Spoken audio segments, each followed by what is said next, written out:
Folks, Phil Gallagher of ThrabenU for a Vintage League today, and joining me I have the great Volrath XP, aka Joe Dyer of MTG Goldfish. Joe, how are you doing tonight? I'm doing all right. Phil, how you doing tonight? I'm doing really well. So, Good. you sent me this list with Hedron Crabs, and I took a look at the format, and it was indeed vintage. So, how on earth is Hedron Crab playable in Vintage? What are we looking to do with this deck? So this harkens back to a deck that came around when Fastbond was unrestricted in the format last year. Not last year, 2 years ago in 2019. And basically what you're trying to do with this card is you're supposed to try to resolve Fastbond and then get Hedron Crab into play. And then just use a card, either generally a Oboro Palace in the Clouds, which you can tap.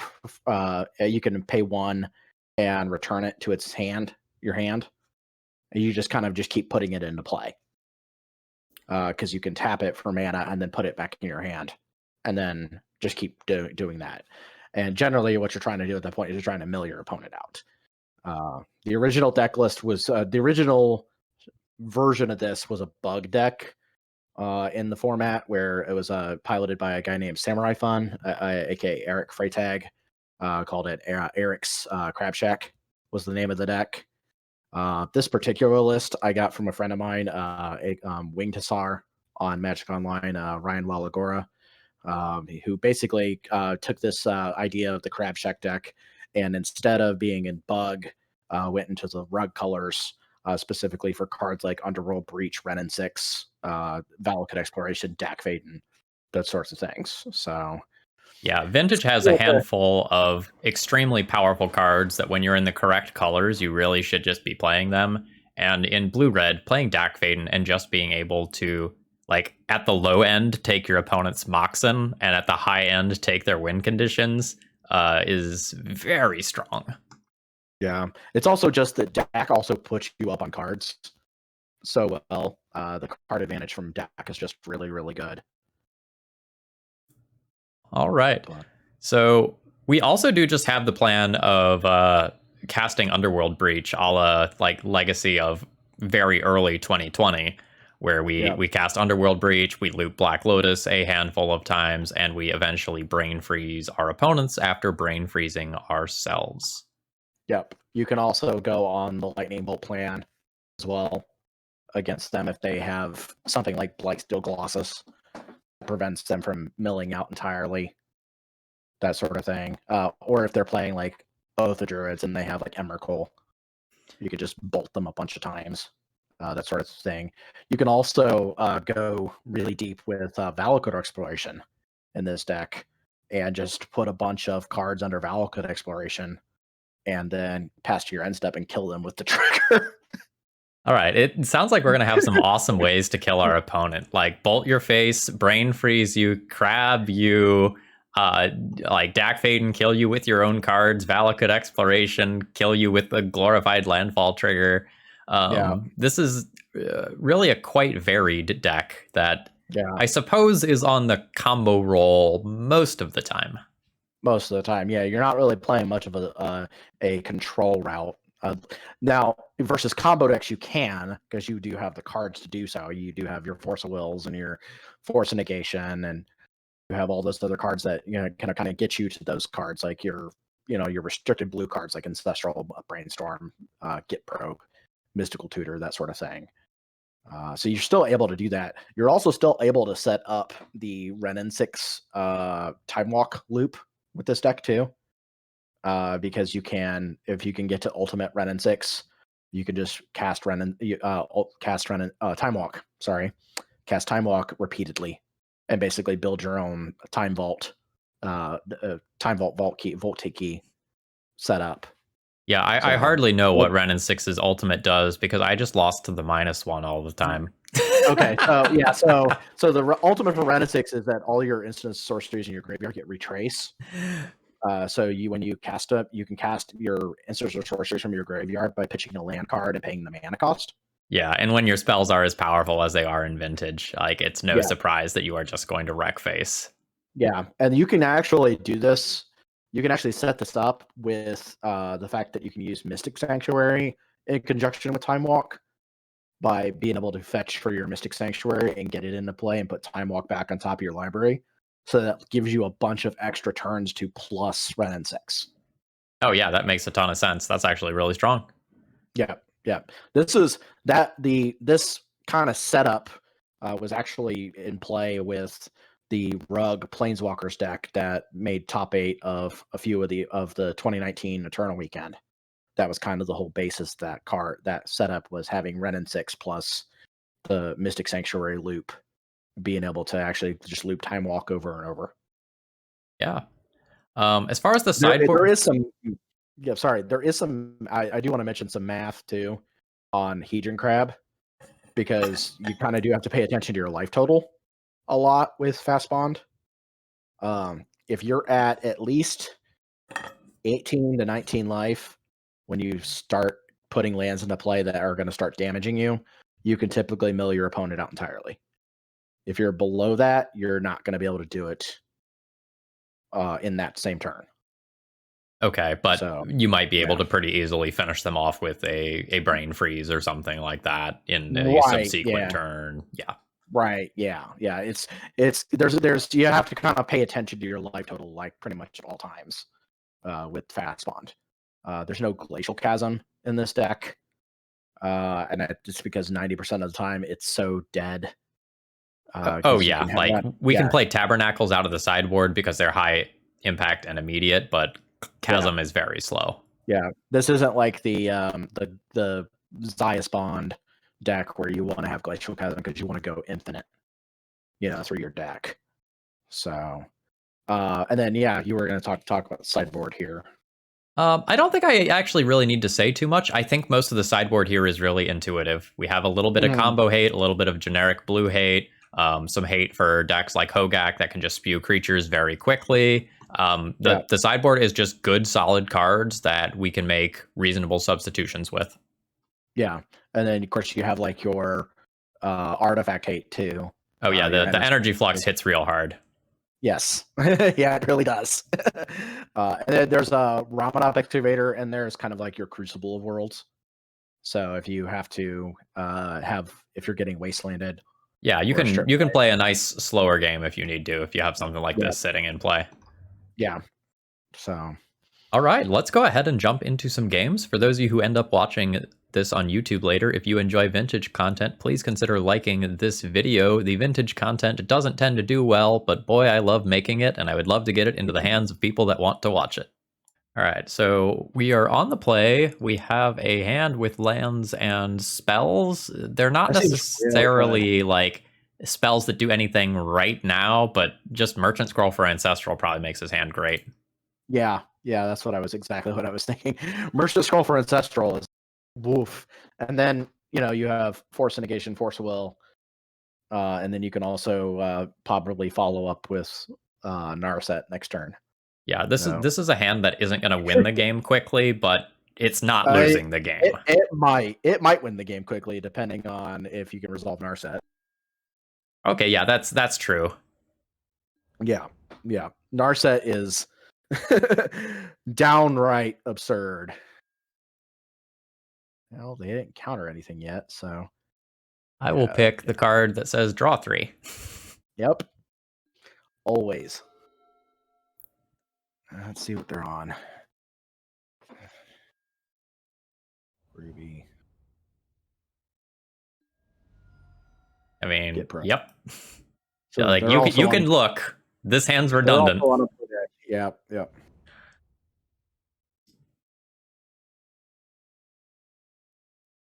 A lot of times in Legacy, you can tell what your opponent is playing after 1 or 2 turns. Sometimes it's a little harder for me in Vintage to get that same feel. There's a lot of blue soup. Usually if you see Git Probe, they're on at least a blue deck. Yes. That's generally important. This is probably okay. So this is some sort of Grixis variant, probably either Breach or one of the Grixers Tinker. Do a power move, Narset, then recall. It's Ancestral, not Recall. Recall is a magic card. Yes, and there's also like Hercules recall. Yeah, Which is I am one of those people. I'm sorry. I hate when people call it recall. I've played old school, and there's a card in there is a literal card named recall. I am an ancestral person.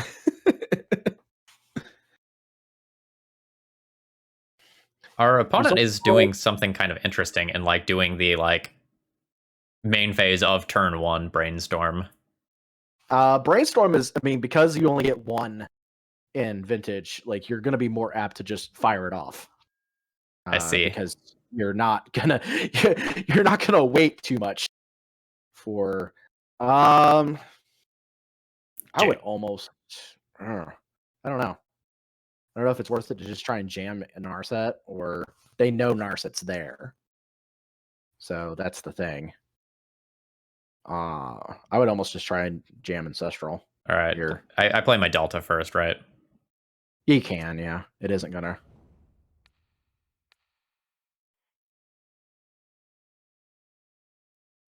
They may have a pirate on.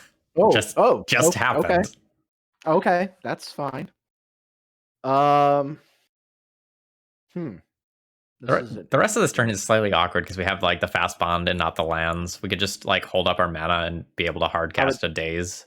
I would just pass. Yeah, I would just hold up mana and pass. You have Daze plus Force of Will plus Force of Negation.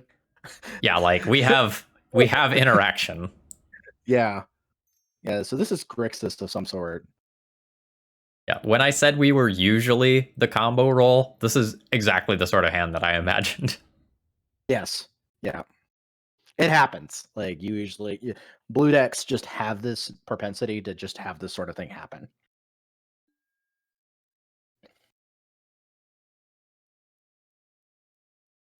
We don't want to bolt our opponent's face here, right? No, you want to save the bolt. Okay, Mystic Sanctuary you're just going to want to hold on to. Really? Yeah, because... Oh, yeah, okay. All right, that's fair. It's not going to do anything. All right. So jam the Walker. You could, yeah. Yeah. We're only 2 colors. No, we are 3 colors, so I want to get Trop. I would get a Trop. Because you can cast Fastbond.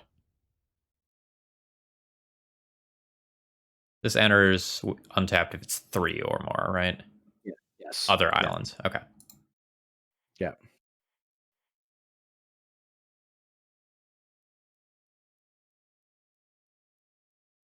Let's see if they have a... No. Oh boy. Well, that's good for us. I would go ahead and wow. I guess I minus. Yeah. Like worst that they have is Lightning Bolt is the worst thing that could happen, and then I've already gotten a card out of this. Right. Vamp Tutor. I can just let that resolve, right? Vamp Tutor resolve, yeah.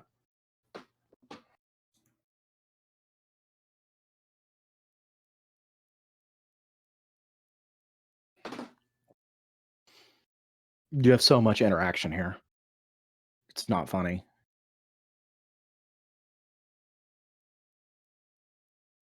This Narset minus is kind of awkward because there's worlds where I just end up discarding a card here. It's possible, but no, just grab the Mox Emerald. Yep, that's fine. Yeah. That's actually good. I can like play the Fastbond this turn. You could, yeah, if you wanted to. Yeah, that's something you can do. You can make them think that you have something. All right, yeah, and now we'll hold this for ancestral-based reasons. We'll pass the turn with good amount of interaction available. Yeah, the level of interaction is stunning. Like, I wouldn't even mind pitching Dig Through Time to like Force of Will or Force of Negation, honestly. Like, it just wouldn't bother me at all. Yes, this is a real vintage deck. Like, we are doing things here. I'm curious what they Vamp Tutored for. Probably the Lightning Bolt. I would just let it go. To be honest with you, I wouldn't. Okay. Yeah, that's fine. They Like we got us. got our value out of that. Yeah. That's because I wanted to cast Preordain. Which is like, yeah, For okay. a vintage all-star preordain. Yeah. I'm guessing they're on Breach, is the only thing I can guess. Okay. I guess just play the Sapphire. Yeah, I think we just play the Sapphire and pass, and then I can look at doing a breach at the end of my opponent's, or not a breach, a dig through time at the end of my opponent's turn. Yeah. You can also hardcast Force of Will. You can also hardcast Force Negation, which is super funny. I have 1, 2, 3, 4, 5, 6, 7, 8, leaving Ancestral in graveyard. Yeah. You want to leave the Ancestral. Because 1 Ancestral is great, but the 2nd or 3rd or 5th feels even better. Okay. All right. So there's a Breach, a Valakut Exploration, a Run and 6. Like, Breach is good. Kind of. Like, we already have the Mystic Sanctuary to get back Ancestral. Yes. You could also just get like Ren and 6. Yeah, I kind of like... You could also get Valakut Exploration and the Scalding Tarn.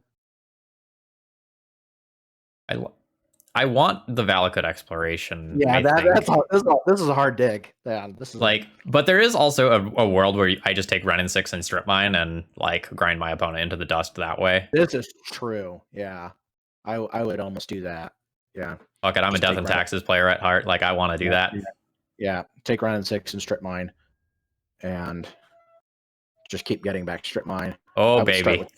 Oh well, okay. That's hello, Crabby. Yeah. The question becomes whether or not you crab them, or you crab yourself. Like, that's because then you could cast Ren and 6 and get back even more value. I don't know. It's a little awkward if they are Breach and I start milling them. Yes. Yeah, that's the real concern here. That's why I'm thinking maybe you just mill yourself. I'm gonna start by milling myself. Yeah, that's fine. Oh, there's an Oboro in graveyard. Oh, okay. so you strip mine their black source. Yeah, that's fine. We can go to a different phase. We can play that game. Yeah. Just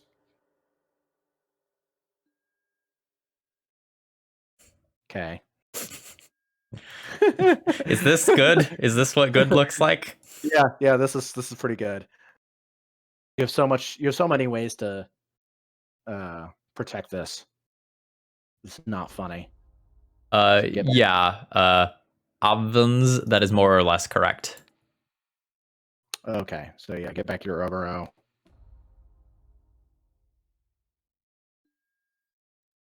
Play Oboro, target them. You should be able to mill them out entirely. Auto yield to your Fastbond trigger too. Makes it go so much faster. Grab! All right, there's a Lotus, there's a Pyroblast. This is hilarious. We're crabbing.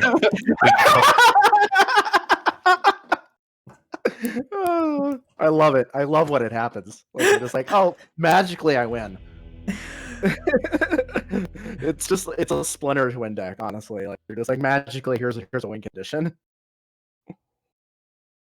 Yeah, okay, now that I'm done with that game, Obvuns, however I'm supposed to pronounce that, basically, as long as it's not an infinite combo that is like very hard to click through or very time consuming to click through, I'm pretty much good with it. And the infinite mana Walking Ballista decks are usually real rough to click through. All right, so what are we looking at here as far as sideboarding? It's a little hard to tell because our opponent presented us largely with blue soup, but yeah, I'm kind of thinking we're playing against Breach. Yeah, if you're playing against Breach, Surgical Extraction is pretty good. Like your Graveyard Hate can be very good, but like because Pyroblast is real awkward in that matchup because your primary thing that you want to get rid of is Breach. Yeah, which is red, and the artifacts are colorless, and pyroblasting the brain freeze doesn't really do what you want it to do. Right. You can probably cut crop rotation. I'm real bad at sideboarding though, so I'm do I need this lightning bolt? I would keep the bolt. I could cut the random days. Yeah, the day's probably not so good, especially if you're on the draw. And you could probably even shave either a crab or a Fastbond, honestly. Like, Yeah. I wouldn't shave the breaches or anything like that. You want to. Yeah, I want to be able to have that combo win accessible. Yeah. I want to scoop IRL because of that. It's fun. That's what the deck does sometimes. Sometimes you're just like, oh, randomly win the game. Yeah, I like didn't. That crab milling yourself was just absolutely perfect because I don't like this hand at all. Yeah, me either. No, it doesn't do anything. Yeah. That's even worse, honestly. Mulliganing in Vintage is so rough because you have to be more aggressive about mulliganing. In Vintage, even in blue decks, you have to kind of be, aggressive about it because otherwise, you're just gonna lose the game sometimes. Oh, okay. I think this is going to be okay. It's like it needs some love, but there's pieces here. You can probably put back, probably Narset. I don't think you're casting Narset. Narset Fastbond. I really like Fast. Do I pitch the crab on this hand? Like, oh, then I don't have a blue card for Force of Will. That's awkward. Yeah. Valakut Exploration could probably go. Like I would almost say Valakut Exploration and Narset myself, but I'm bad, so do whatever. Do what speaks to your heart, I guess. So how do we win this game? So if we're looking at this opening hand and we pitch these two cards and then we use Force of Will for Hedron Crab, like we have Stone Cold nothing. Yeah, that's the only bad thing about this hand. So Surgical, you could pitch Surgical if you want, but yeah, what if we pitch like Surgical Narset and we try to keep a hand that can maybe be functional? Yeah, that might be a good idea. It feels bad. Yeah, it does. No, it feels real bad. These things happen, unfortunately. Yeah, I mean, sometimes you do sweet vintage things like mill your opponent out with Hedron Crab, and sometimes you mold at 5, and there's more. He had to pop in and say Crab Shack is great. Okay. I mean, I don't mind having access to that. That means like maybe I can Valakut Exploration next turn. Yeah. I don't think I cast the crab. No, I would hold on to it for Force Will. I would just play the Polluted Delta and not crack it and pass. That's fine. As far as where the name Love Shack came from, I actually don't know. I can say that the original deck was Eric's Crab Shack. So by having rug colors instead of bug, you get love. That probably makes more sense to me in my head than I thought. I mean, it makes about as much sense as any eternal deck name makes. Like, well, yeah, it's Cheerios because they're all zeros, right? And everybody's like, what? Deck names are like my favorite historical thing, though. Like, I love deck name history. That's always hilarious to kind of look back and go, oh yeah, that's what that deck was called. Yeah, like I just always lose my shit when someone is like, well, why is it called Tin Fins? And I'm like, child, let me tell you a story. Yeah. That is a real story, to be honest with you. Yeah. And then you tell the story and they're like, wait, what? That hardly makes sense. It's like, it makes perfect sense. Don't worry about it. I have no idea what they're doing, to be honest with you. Sounds like it should be Crab Shack. Yeah, but then you wouldn't have a like you want to be Crab Shack or do you want to be the Love Shack? You can even sing the song while you're playing the deck. That's how it works. It is. I'm sure we're gonna have an opportunity. Oh, was he? No, they're just. Oh, they're just playing. They're just topping. Why is it called 10 fins though? Let me, Summer Child. Let me tell you a story about a little known Adult Swim TV series called C Lab 2021. That if you look into the history of C Lab 2021, you can find out why it's called 10 fins. Okay, well, we found a good card. Okay, well, yeah. Why is it called 10 fins? Stop asking this question, people. There's an episode of C Lab 2021 called 10 fins. We get dropped, yeah.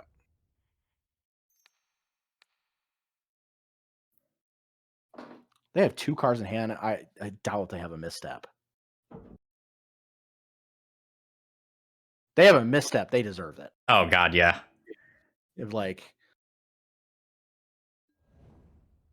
okay, okay. I would jam that crypt, and I would hold Narset.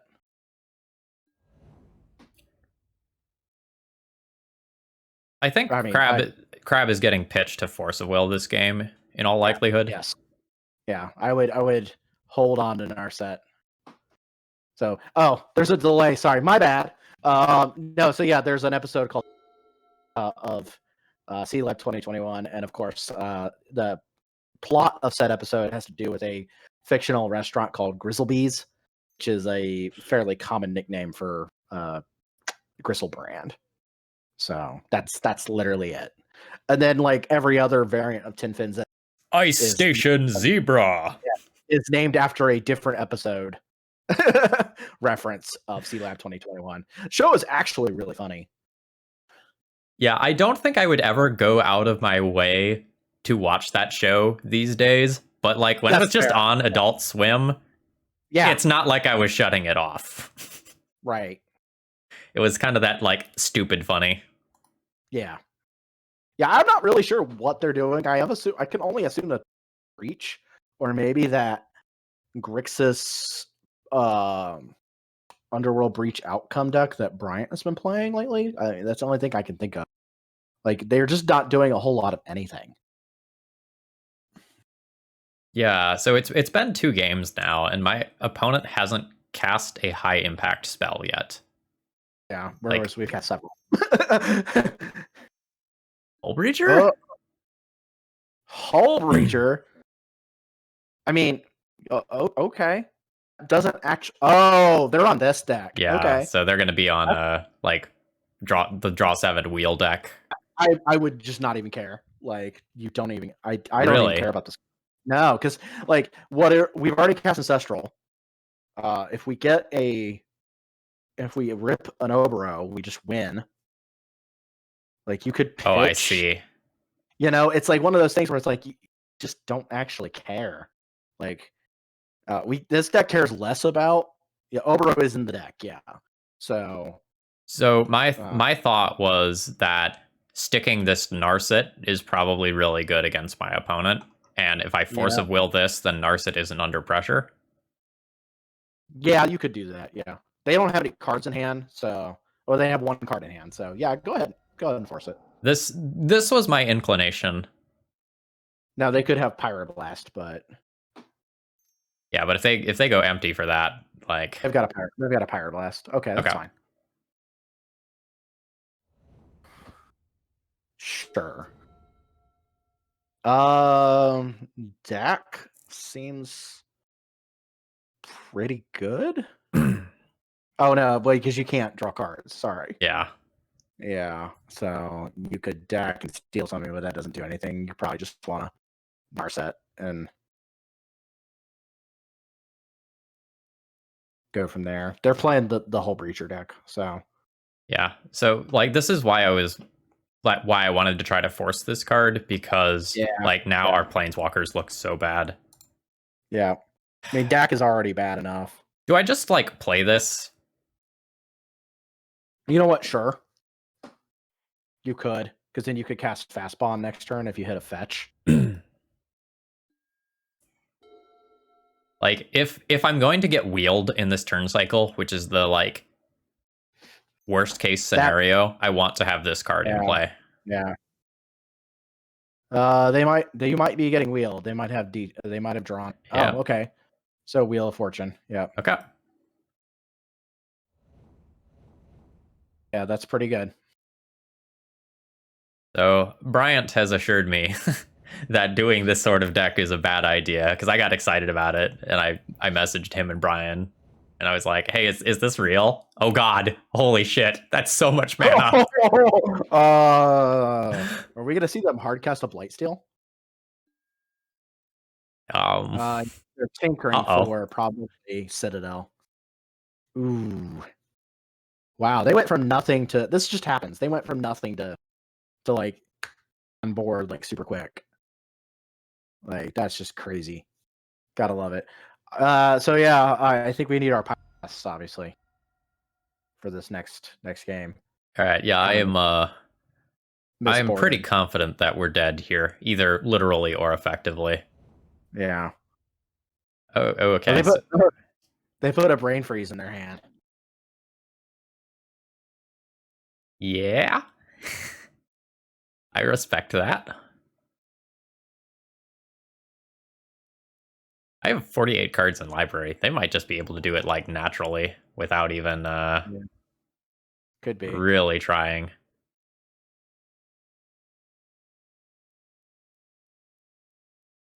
Actually, they also just have like a billion starting mana. So if they find a breach, they can probably just like breach, brain freeze me, brain freeze again. I don't have priority to get it out of the graveyard. Oh. All right, I think I'm comfortable conceding here. Yeah. They can also just top with Bolas the Citadel. Oh yeah, that's gonna be pretty disgusting. Yeah, they can build a disgusting amount of storm and just mill me out this turn. Yeah. All right. So I would shave the. Yeah, I would bring in the Pyroblast. So I don't know that I actually want these cards anymore. Yeah, no. Misboard based on what we thought it was. Soulguide Lantern. Oh, thank you. I missed that. Yeah. And then I'm going to need to make one more cut. You could cut. Like, you don't want to cut any restricted cards. Yeah. Almost ever. Like, do I just trim one breach? You could shape a Valakut Exploration, honestly. I don't know. That card seems so good against the worst case scenarios, though. That's true. You could shave a breach. I think I like doing that. 2 breach is still going to be good. So yeah, this is that whole breacher Xerox type B thing. Whole breacher combo. As much as like I like saying Lotus on that opening hand, this hand doesn't do anything. Yeah, this hand casts a turn 2 time walk and gets no value out of it and has nothing to do on turn 3. Yeah. This hand's weird, but it has misstep and yeah, I think we keep this. Yeah.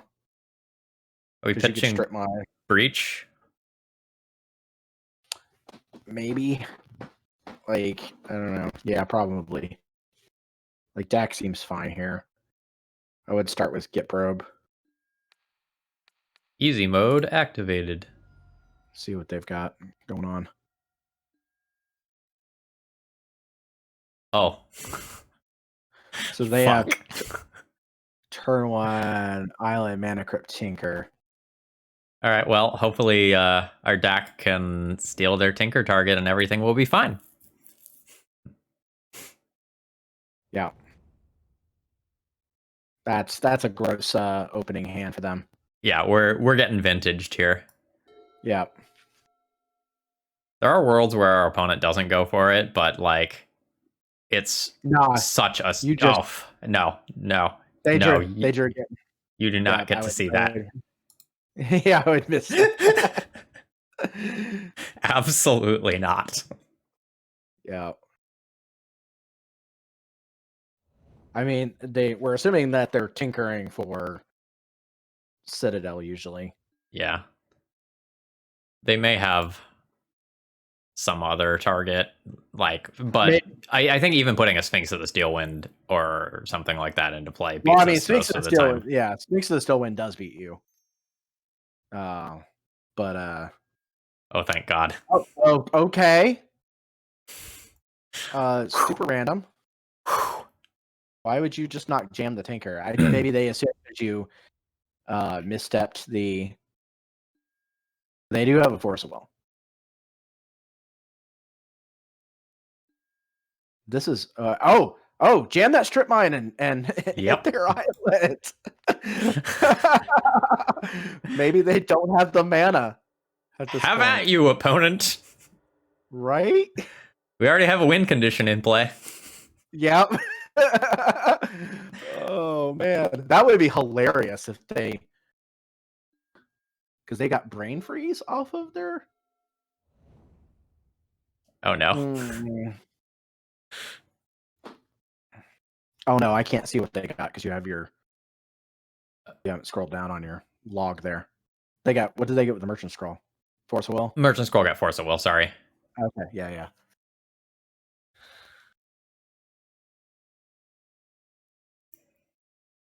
I feel like they're trying to weigh whether. I think they have to go for it. Yeah, our opponent has the fear right now. Resolves. Yeah. And now they have whatever it is in play with protection. Okay. I mean, maybe we can cast 2 Dax and everything will be fine. They hit a land on top. They had to have. Yeah, but not this turn.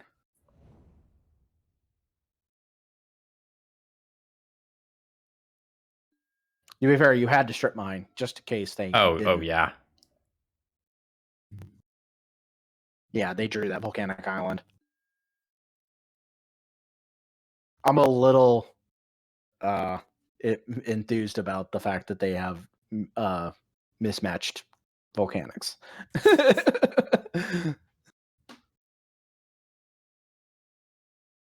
I can say that I'm guilty of this from time to time. It happens anytime that I borrow something from Card Hoarder that I own some of. I never give it any thought. And then it's like, here's your 1 promo Oko that you own, and then here's 3 regular Okos. Oops. Yeah. They have a brainstorm. They just cast a brainstorm off the top. They can do whatever they want here. Yeah, I am very likely dead. But all I need to do is draw a land and then cast 2 Dax in a row, and maybe we can talk. Yeah, I don't think that's happening. I don't think it's happening either. They're just going to put back 2 castable spells, churn through them, then they have a Preordain in their hand to fix the next time. They also have they'll possibly also leave red open for the Pyroblast. It's in their hand. Ugh. So much more efficient. Happens. Vintage. Oh yeah, but we got the moral victory because we got to crab combo. Yeah, time walk. I mean, I never say no to extra ticks. I can apply them to playing some shenanigans on stream. I find it funny that they passed turn for that. Maybe they just don't have a win condition yet. Just let them go and do their thing. Try and make them present a. Yeah, they don't even need to present that good of a win condition. If they flop a Hull Breacher into play at this stage of the game before I've done anything, that probably beats me. Yeah.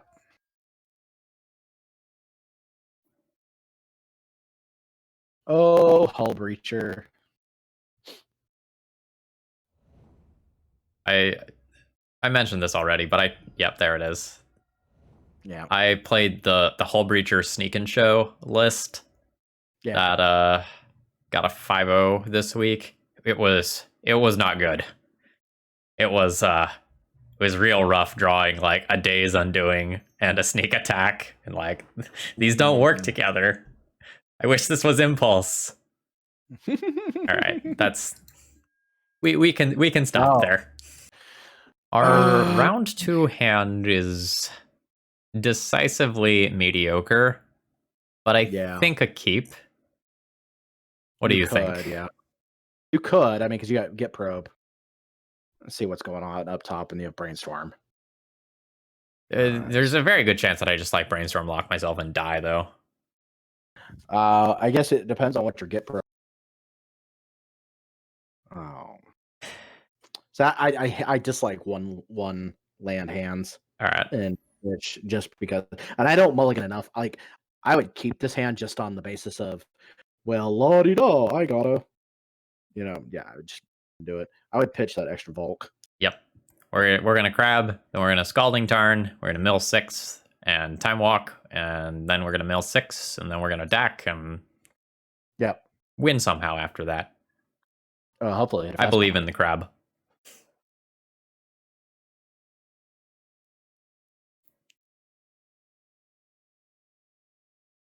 I don't know what they're doing. Yeah, so they're still thinking about their 7.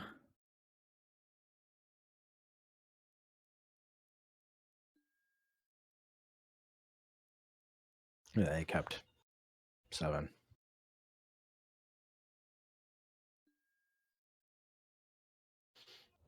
Yep. Play that crab. Imagine like queuing up for Vintage and someone plays Hedron Crab on turn 1. And they're just like, well, it's my life. Get paired against Dredge Riot. I mean, that's actually fine. Oh, you can probably do some things that. Oh, hey, well, they're casting a Time Walk.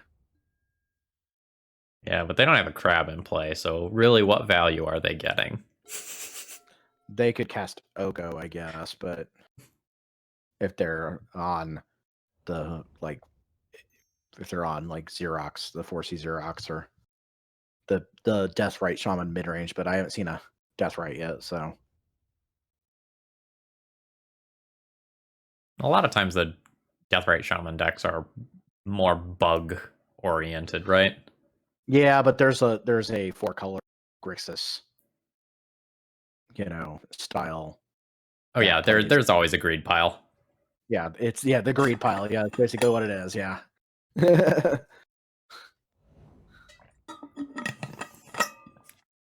Cool. Uh-oh. What are we doing? People with old border power. So frightening. Oh no. Are we dead? I don't know what they're doing. Sprite dress. It's even got the alternate. Oh, they're so cute. All right. So cute. Resolves.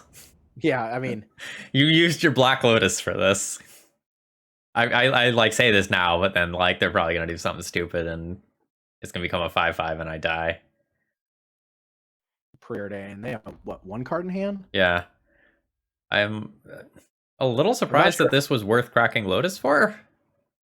I mean, the card's good, but yeah, I mean, unless they're hoping to like hit like a banger, like a bolt or something like that.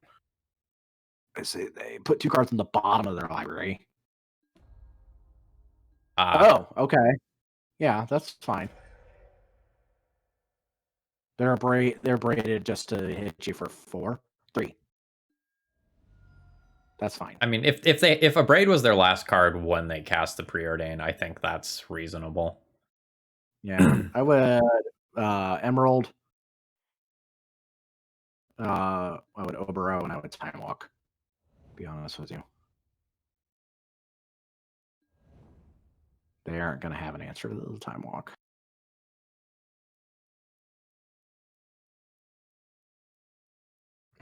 Maybe Scoop. I appreciate their optimism. All right. That's pretty good. That's the plan. I would cast that. Yep. Don't daze me.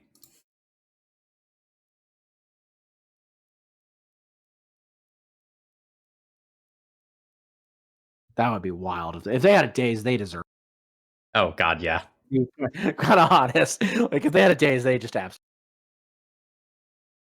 Like, they're probably reading this card.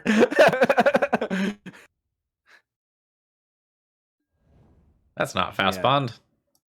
No, that's a breach. That's fine. Do I crack this turn? You don't have to. Oh, yeah, I don't think I do. Bet you won't DAC and take their Mock Sapphire. Well, Hey, you the could DAC, longer I wait, the more life I save when Dak Faden jumps in front of this dragon.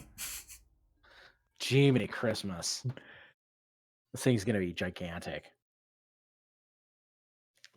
They're gonna have 2 cards in hand here. So it doesn't really 1 card. Okay, so they're only hitting this for 4. That's actually not that bad. Yeah, this is not the end of the world. No, this is dealable. Oh yeah. Got there. I would just play it.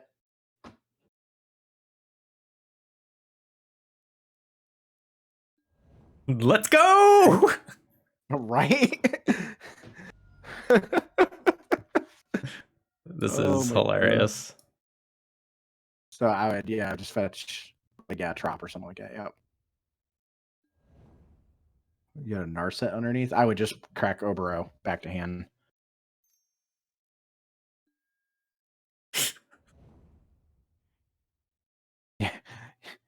Yield to that. Put that Trop into play. Generally, when you hit lands, you're just going to be like, all right, get there. What is that? That's Brain a freeze? misstep. It's misstep. Oh, it's a misstep. Okay. Yeah. So just Yeah, like keep continue going. this cycle. Yeah. We'll find something cool to do. I doubt they have a bolt.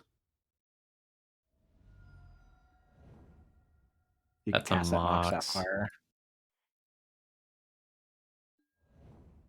I'm gonna over why is Fastbond decided over it, and then I saw Oboro.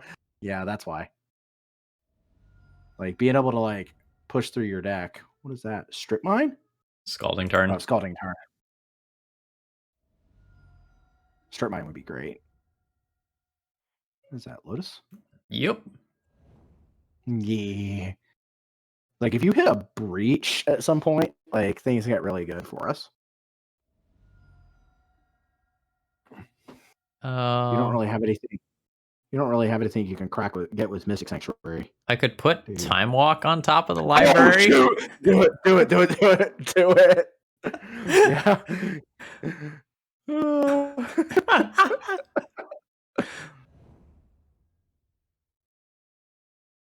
This is hilarious.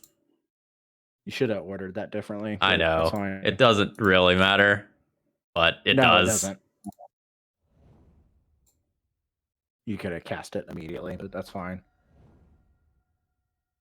You just cast Time Walk.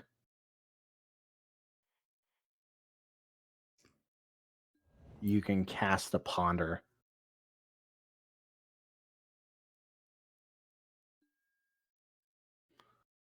Okay. None of that really does anything, right? No, you could probably even shuffle with that. Yeah.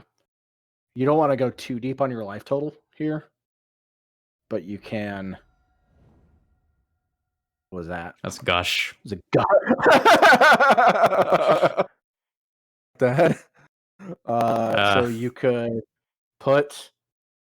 could float a mana off of like one of your Trops. Yep. Yeah. And then cast Gush, put Mystic Sanctuary and the Trop back in your hand. Return the Time Walk back to the top of the deck. Yeah. Yes, that would exactly do that. Oh no, it didn't do that because you didn't have enough islands. Ah! Oh, we messed up. What is that? Force of Will? Yeah, there's a Force of Will under there. See what's in their hand. You have a blue floating.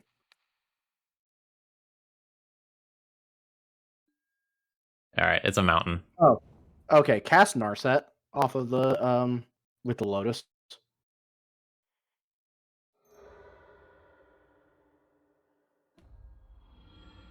Yeah, and tick down Narset.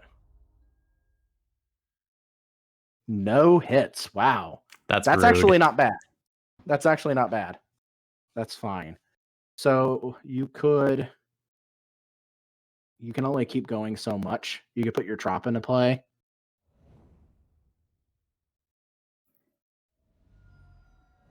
Really, at this point, we got to dig for a breach. What was that? Just got put under. Force of Negation.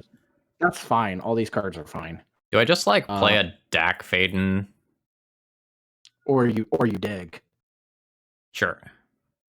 Yeah, you cast dig. I would tap the Trop instead.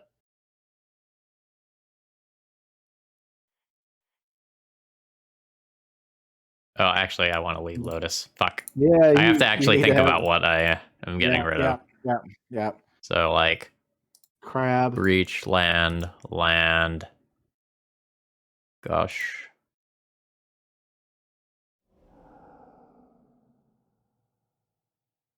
Wow, none of these cards like you very much at all. I guess I'll take a Ruby and Force of Will. I wouldn't take the Force of Will. Okay. You wouldn't take the Red and 6 either. I would just take a one-off Weather the Storm B2Q. Maybe. You could take the Misty Rainforest. All right. Oh yeah, actually take the Misty Rainforest and fetch for your other. Can you do that? 3 life. Use your Flooded Strand. Okay. And fetch for your other Mystic Sanctuary.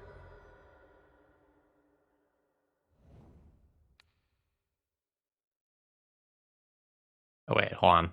Well, I guess it's already auto yielded. It's fine. Double on fully send. Okay, so that's a Brainstorm. I would be fine with just playing Ruby. Play Dak. Then draw.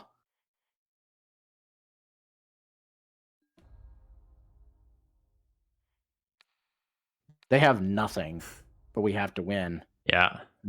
Discard Ren and Fastbond. Or Fastbond and the land, because you don't care about the land at this point. You can always use Ren and 6 to get back a land. At this point, am I just going to my next turn? Yeah. This is actually a pretty good, because you're going to dump a whole bunch of stuff in there.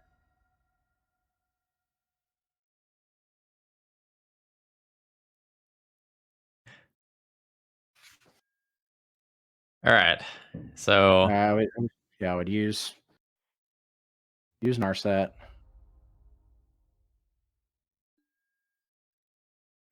Well. Yeah, you could get the other Dak. You could also get the other Valkyrie Exploration, yes. But you could also get the other Dak. You're a Dak draw. I will find things to do. I swear. Yeah. It's just digging. You can pitch Force of Will and the land. You can also Merchant Scroll for Ancestral.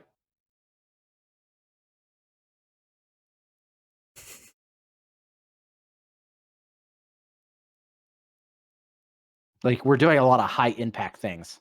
Yes. We just still have like the fear of death breathing down our back. Yeah, get Ancestral. Cast Ancestral. Yeah, tap the Okay, brain freeze. Okay, that's good. So you haven't played a land yet this turn. I have not. I think I should just play the Valakut Exploration. I would just. How many spells do we cast? We cast 2. 2. Yeah, I wouldn't worry about the brain freeze just yet. You can cast the second Valakut Exploration, and then I can just like make my natural land drop. I would not play the Oboro. I would pet. Well, okay. Yeah, well. That is legendary. Yeah. What did you hit off of that? I hit a brain freeze. Odd. You could hit the island off of there and just take 1 point of damage. Yeah, that's fine.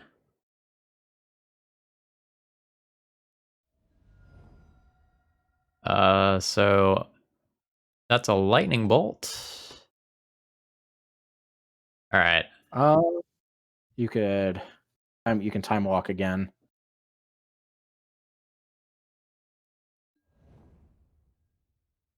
And then you can I cast guess Red and 6.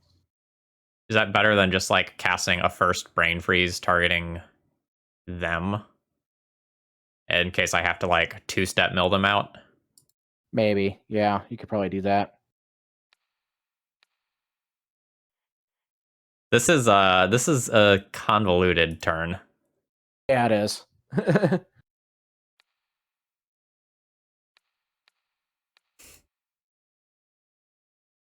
You can win. Like, Yeah. you can still win. Like, it's... What do they got in the graveyard? Okay, so you put...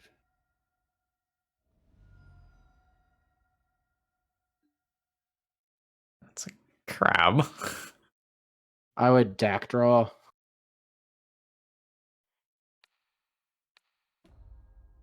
Oh my god. Wow, this... okay, so you can pitch 2 of those crabs.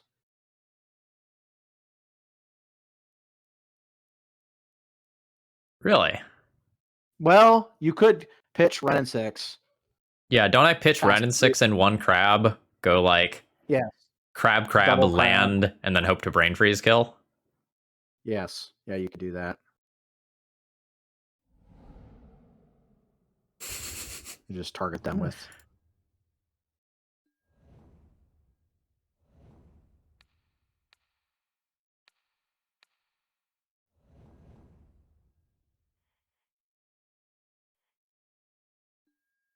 All right, what's under there? Okay, there's a crop rotation.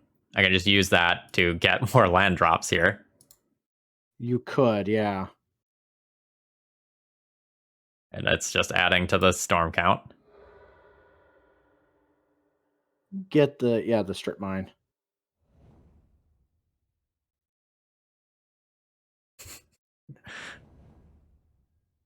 All right, what is this? This is a mystical tutor.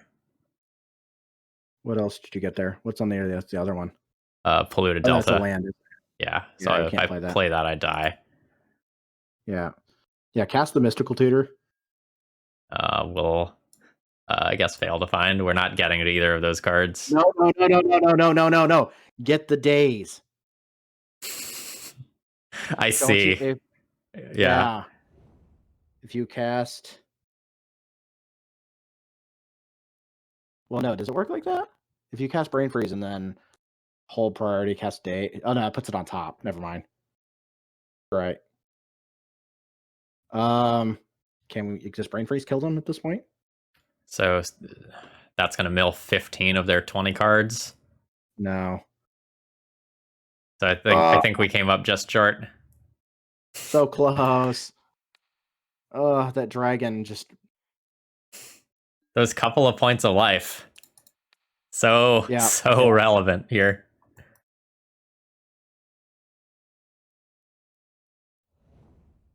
Yeah, 5 cards off. If you could have cast... Just send a message. I would have just played the land and killed yourself. I don't know. That's reasonable as well. Yeah. Yes, somebody said play a land. Maybe they kill Dak. They're not attacking Dak at this point. Yep. There were so many, like if those Hedron Crabs had been like something else. Yeah, like a breach. Yeah, we looked at a lot of cards. Oh god, there's another game left in this match. All right. Yeah. You saw a lot of their on glitches. I would just play Pyroblasts. Just gonna board in Pyroblast practically all the time. It feels like. Yeah, okay, that's fair. Yeah. Oh yeah, win with Fastbot triggers on the stack. Yeah, Fastbot pro inject, play a set of fogs.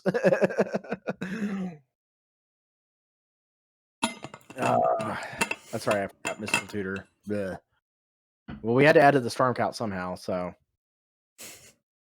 All right. So what's not good? I assume we can trim this crop rotation. Yeah. Where do we go from there?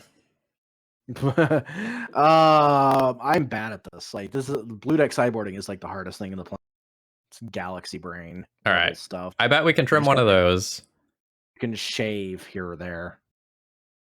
Like I know we were digging for one of these desperately, but like these are not good in your opening hand. These are good in the mid game. And I think I want to trim that days. Yeah. How does that look? Yeah, that seems fine.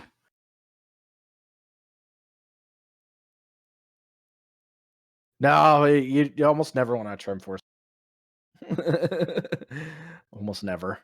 There's too many high impact things in vintage to trim force wall.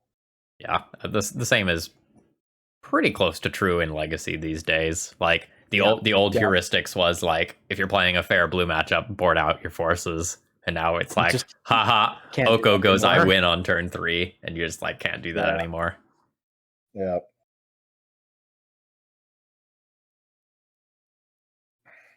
It's kind of funny. I told my girlfriend, like, yeah, I think we're playing a pretty fast deck tonight. Like, I don't think this league will take too long. And then we have games like that where we're like building the Rube Goldberg machine with Hedron Crab. Like, how do we get the marble to the bottom of the hill? So, yeah. Yeah, that's the unfortunate thing about playing blue decks versus playing something like that plays like Bazaar or Workshop or whatnot. I mean, you can have fast games with Fastbond, but the other fun Fastbond deck that's out there that hasn't been seen in like a while, I occasionally break it out in the practice room for funsies, is the Ziasbond deck, and that's the Bazaar Baghdad Mistress Workshop one. God, that deck looks so bad. It's so much fun though. It's incredibly amount of fun to wow, this is like 2 Mystic Sanctuaries just hanging out. I mean, yeah, you could cast Crab on turn 1, like, and then mill them. Like turn 1 Crab plus mill, turn 2 Valakut Exploration. Yeah, that seems fine. This is one of the weirder vintage hands I've kept. The variety of blue treants is fun, though. Yeah, I'll give you that. Like, there's a lot of different blue decks in vintage, even though they all play like mostly the same cards. Yeah, their flavor is so different. Like, it's surprising how you can go and not actually play that many different cards and have the deck experience change just so much. Yeah. I would get the Volk. I thought we covered this Hedron Crab. Yep. Ah, we got their Ancestral. And their Git Probe. And the other piece of power, Soul Ring. Yep. When you hit a bunch of restricted cards, like not bad. 4 different restricted cards in that pile. They're just gonna bolt your. Oh, that's fine. Crab friend.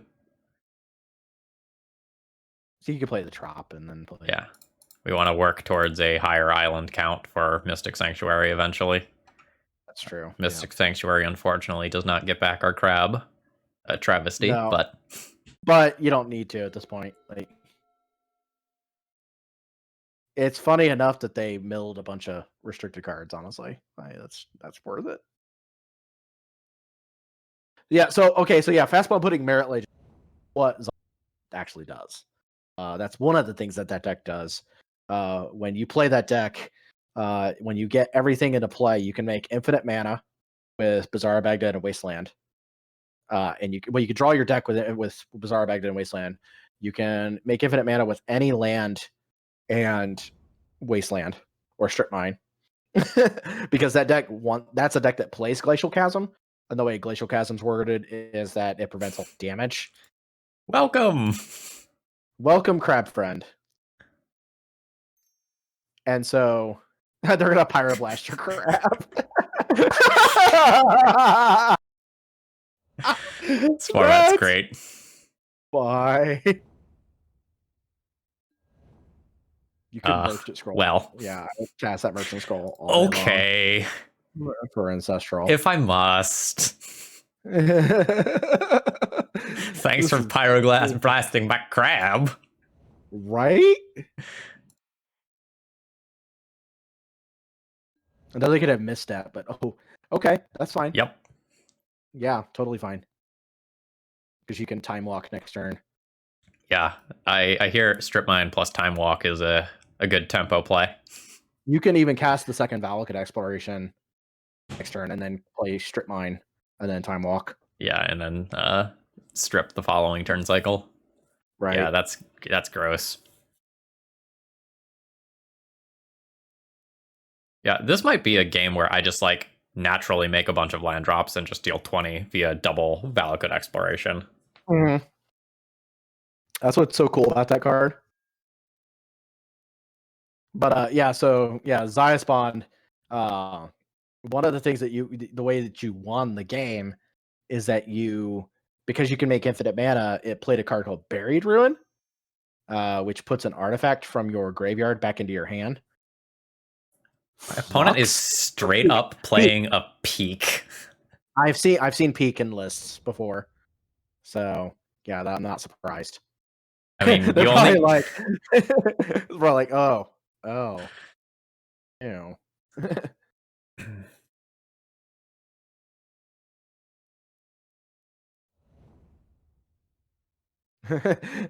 I feel like they might have. If they're passing with a Volcup, then they have.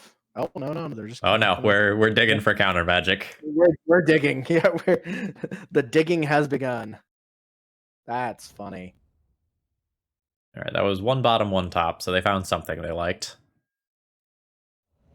Jet. Yeah, I don't mind Jet.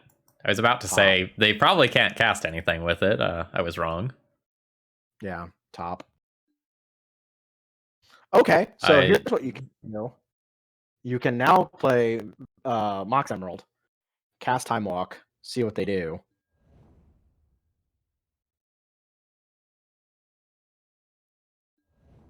All right. Okay, now you can play Valakut Exploration. Then you can play Strip Mine and then Strip Mine them.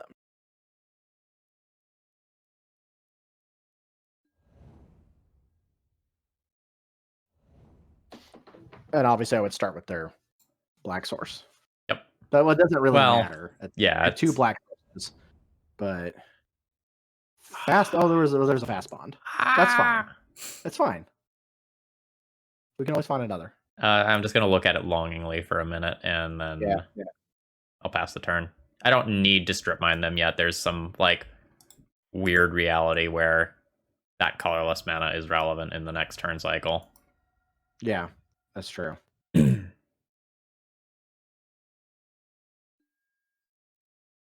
Okay. You could play the Mystic Sanctuary tapped to one of them tapped. It enables the next one. Yeah. Oh yeah, it does. That's true. What'd you get there? It's a Force of Negation and an Oboro. Okay. So then you can play the second Mystic Sanctuary. Oh no, you can't. No, I don't have the Fastbond. Yeah. So I would just take away a mana. I think I actually hit red. Like they're very unlikely to have something black, but they're more likely to want to cast something. Double Pyroblast or something. Yeah.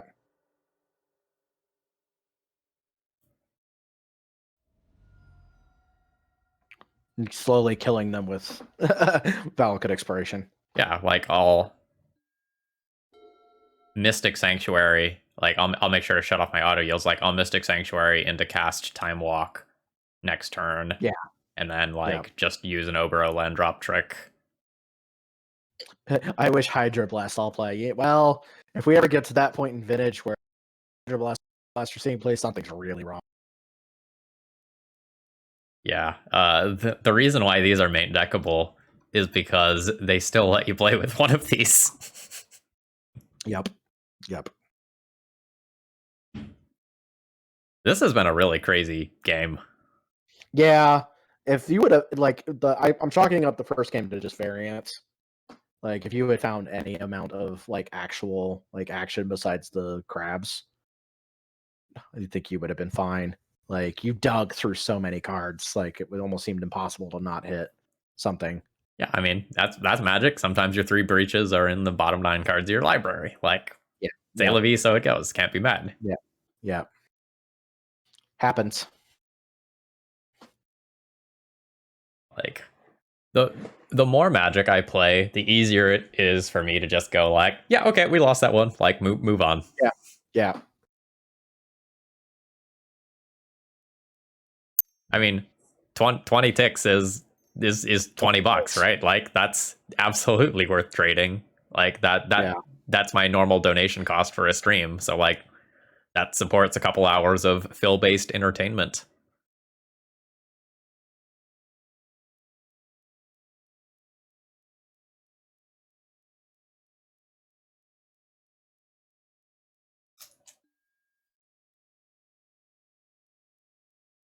I realized I forgot to retweet your post earlier. No worries. Okay. All right, so I'll turn off auto yields now.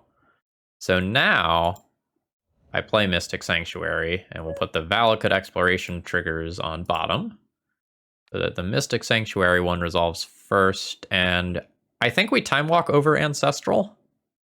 I like casting Ancestral a lot, but Time Walk's fine, yeah. The Time Walk just seems like it's going to be worth 3 cards or more a huge portion of the time.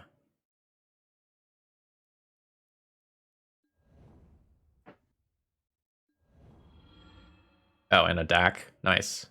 That's pretty good. Well, Time Walk, I have a Pyroblast available. They don't like the look of that.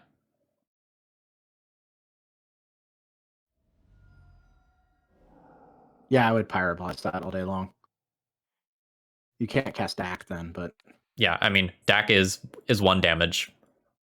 And as weird as it is to say that, 1 damage is totally solid right now.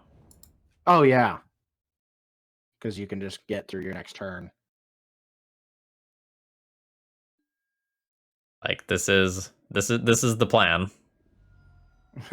Slow grind to death via Valakut Exploration. So yeah, play your Volk and see if we get anything worth using low.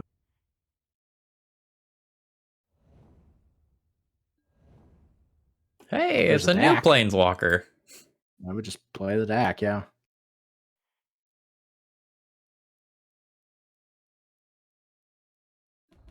We have 3 persistent sources of card advantage in play.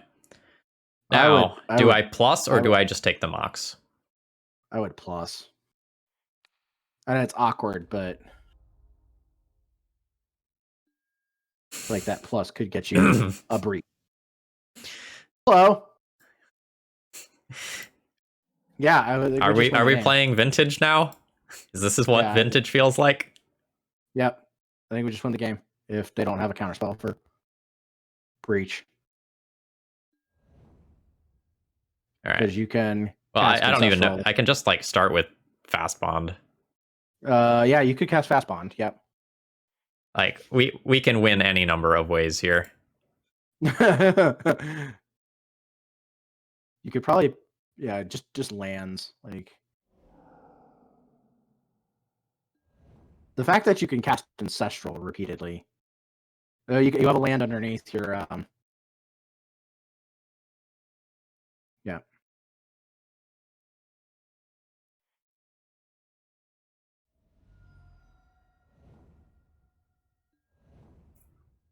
Oh, okay. Lightning Bolt's actually pretty good. Yeah, that's pretty good. So how do we want to win this? However, you want to win this, if you hit a brain freeze off of your Valakut Exploration, then you can just brain freeze them. You're gonna need to brain freeze anyways.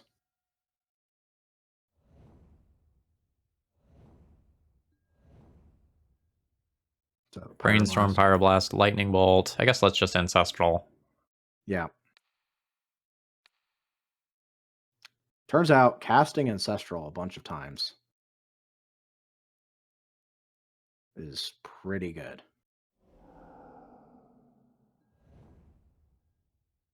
Okay. Crab is good. So I just mill myself here, right? Yes. Yeah, I would just mill yourself. Is there no fetchable left? I think there's no fetchable left. No, I think you're, Oh, God. you're right. Trigger clicking.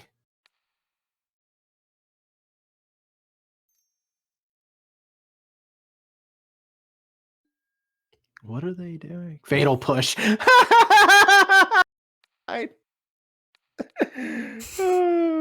That's totally. Oh, you can battle mist. Oh, that's beautiful.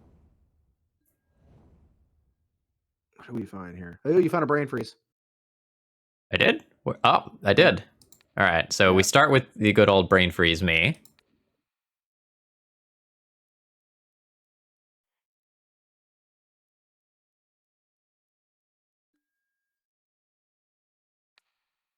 I don't know what they could have here that could possibly win this game. Although we have like, oh, you know what they're trying to do? We have like 4 minutes on the clock.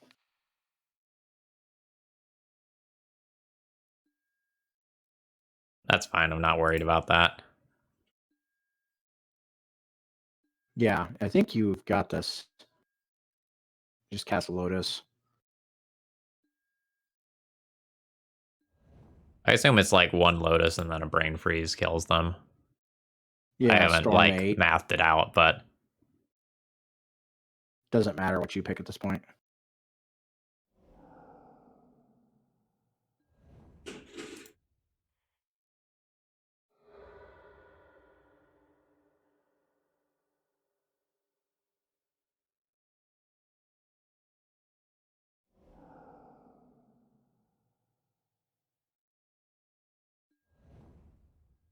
yeah, I just brain freeze them now.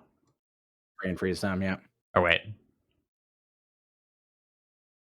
Yeah, that's 11 Storm. I like that. That's just rude. Yep, it's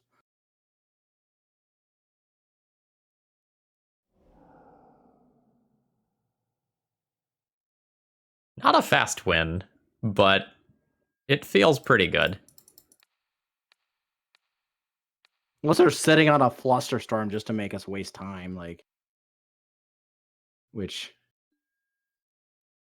I think if they had a Flusterstorm, they had any number of other opportunities to just do that thing.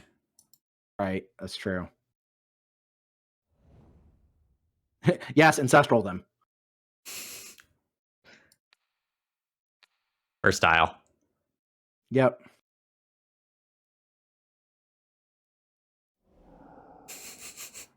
Strong. That's how you win the game. Just a textbook game of vintage right there. Yes, we're still not done. There's something we couldn't do. There's nothing we could do about that. That first game took so long to find an answer. Like, couldn't just roll over. Yeah, it's okay. We did all like, we could. If we time out, we time out. Yep.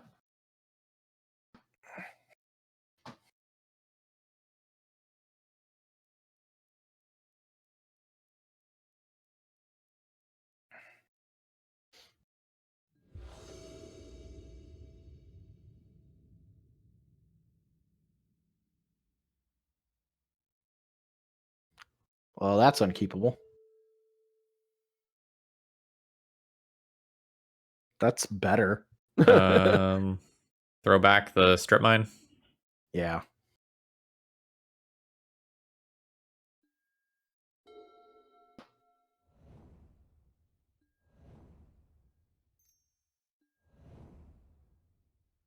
Soul Guide Lantern, dude. Making life hard. Big Bear, thank you very much for following.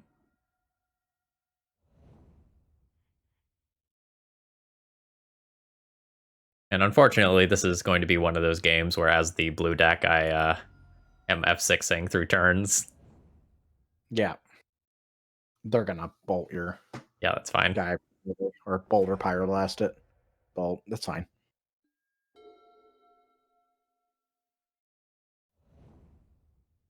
You have an option of, in your upkeep, dude. Oh yeah, they're just gonna Sprite Dragon you. Oh, Sprite Dragon for 1. Yeah, you could upkeep Mystical Tutor for Ancestral. They could have a Pyroblast, but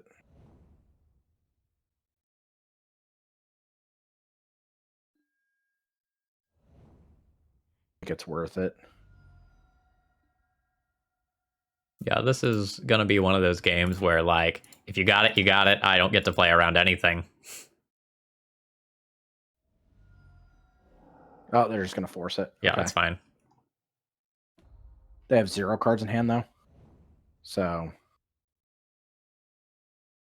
you just Time Walk.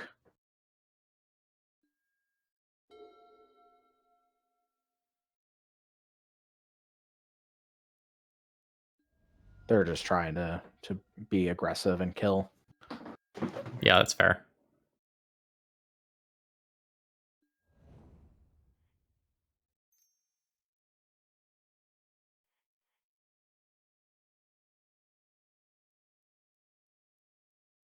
Okay. That Soul Guide Lantern kind of sucks, but Yeah. just cast it. Yep.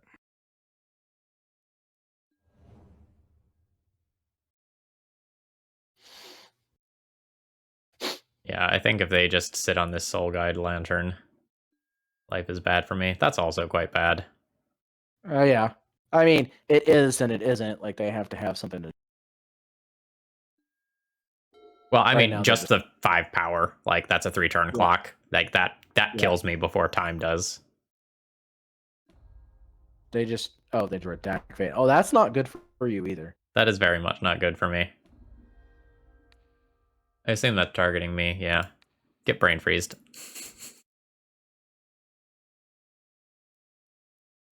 Yeah, you might as well. Yeah. I mean, it's one treasure that they don't get. Oh, like, milling that Time Walk and Ancestral off the top of their library is super relevant. Yeah, we're super dead here. Like, Graveyard Hate plus Dak Vaden plus 6 power. I do not believe we have any outs. We've already used the Ancestral. Womp womp. Yeah. Yep. This seems okay. Like, it's got the cards you want to see. And it's also got a Ponder. And it's got Force plus blue card. And it's Force and Negation plus blue card, but. Yeah, I mean, Force of Negation gets the job done most of the time. Most of the time, yeah. And every once in a while, there's a big hollow one or something that's like major that it doesn't. Yeah, this is the only bad thing about this deck that I have noticed is that, like, you have these great games sometimes, but then occasionally you have these spin your wheels. I think it's just the unfortunateness of having to play a card Fastbond. Like, Fastbond's great. Don't get me wrong; it's an awesome card, but occasionally you just run into those games where you're just like, all right, well, Fastbond was in my hand and I couldn't play it, or I didn't do anything, and it could have been something else, that sort of thing. Yeah, so. like Hedron Crab sort of has the same problem where, like, when you're not comboing with that card, like, you are playing an O2 with borderline no text. Oh, just Ponder.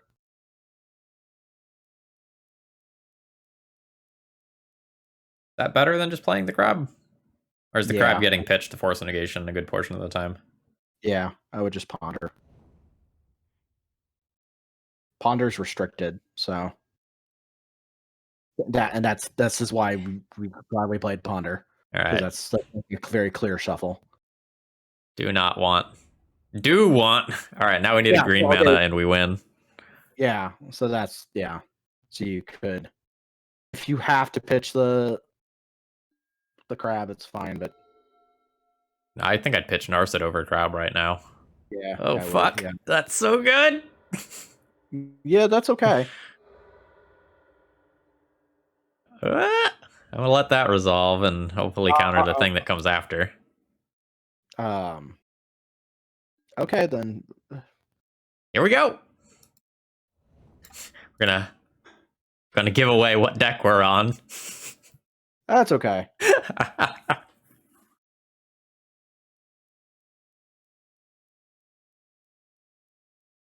That's the other problem is like you play a lot of non-basic, so but that's the format. So there isn't a really basic heavy strategy in vintage.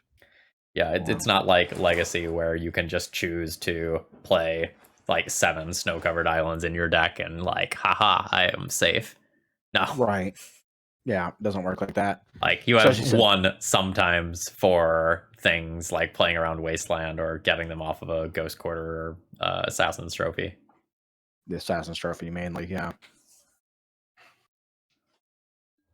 For a while there, it was so bad that shops tried to play like a basic like swamp or basic plains or whatever in their sideboard of their Golos decks, just so that they had something to fetch off of Assassin's Trophy. Because Assassin's Trophy could just be like literal land destruction. Jam second Crab, I guess. Not drawing lands is awkward. I've done this before with this deck too.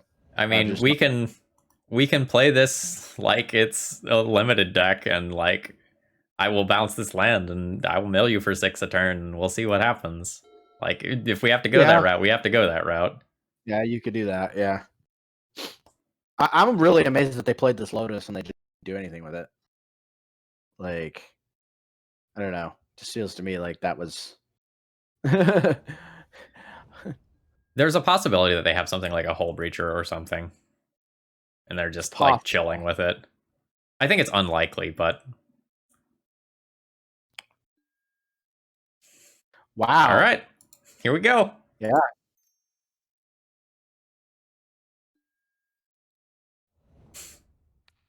Just mill them.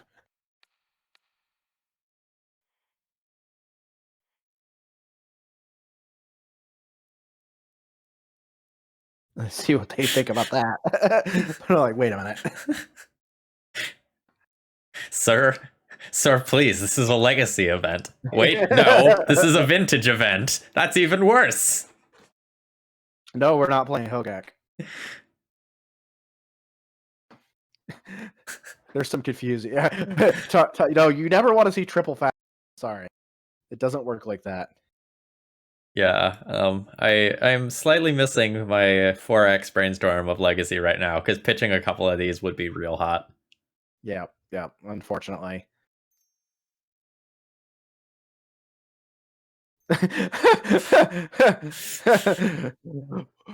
What do we do here? Okay. Okay. That resolves? What are you? I see. So they wanted to like use me to clear their brainstorm. That's pretty good, actually. Get a kick out of that. I mean, I'm kind of okay with them not having lands in play, but I guess they have Lotus to get back some of that tempo. Yeah. All this is just really hilarious, honestly. I mean, this whole league has been just like every corner case scenario weird thing that could happen is happening. Yep. Have you tried the Goblins deck yet? That's fun. No, I have not. That is super fun. All right. I've had so. Our opponent is playing like a fair blue deck. Wait, is that a Heritage Druid? It's a Collector Oof and a Tarmogoyf. Oh, okay. So it's probably like Bug. Yeah. We have built-in Wasteland support. We can just tap Oboro and like nice Wasteland. Got him. They're gonna play Deathrite Shaman, maybe. Yeah, you can have a Deathrite Shaman. I'm okay with that. Or yeah, Deathrite Shaman. Yeah, sure, whatever. Haha! Discard one of your cards. Oh, this is so funny. They've Nice. discarded. God damn it! Why? What the heck?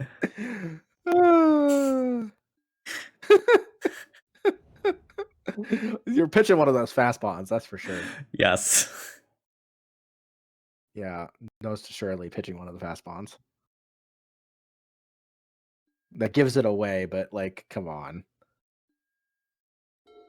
We have literally half of their library gone at this point.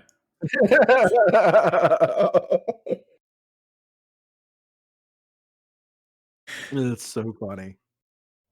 This is one of those games where if my opponent like loses in vintage to natural double Hedron Crab, they're just like, honey, I've had a rough day. I need a drink.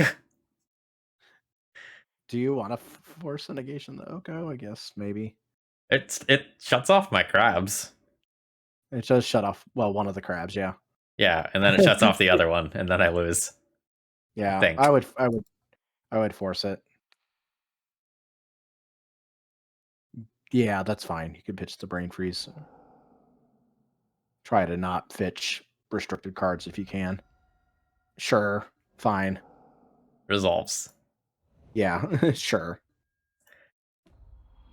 Yeah, so previously I wasn't attacking with the 0/2s to like specifically play around Hull Breacher off of Black Lotus, and then my opponent played Deathrite Shaman, so the cheeky 0/2 attack just wasn't right.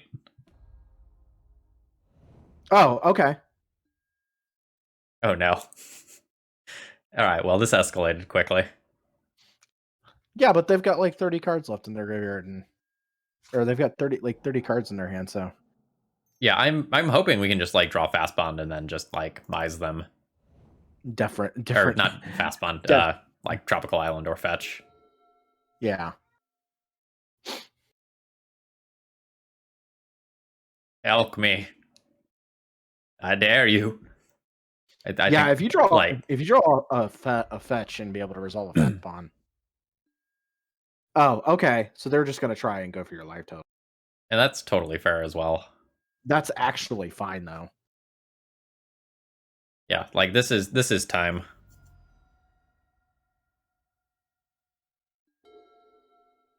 Okay. Let's see if they actually have a, response here.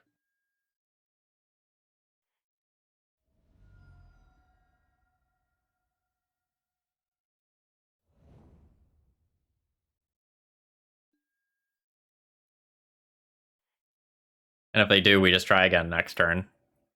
Right.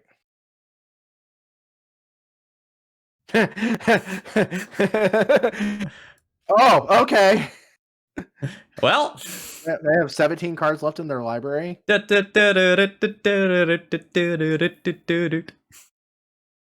will take no time at all. I guess they could double like Assassin's Trophy. But even that seems bad. I wonder if my opponent didn't realize what was about to happen. I guess they could Assassin's Trophy the Oboro.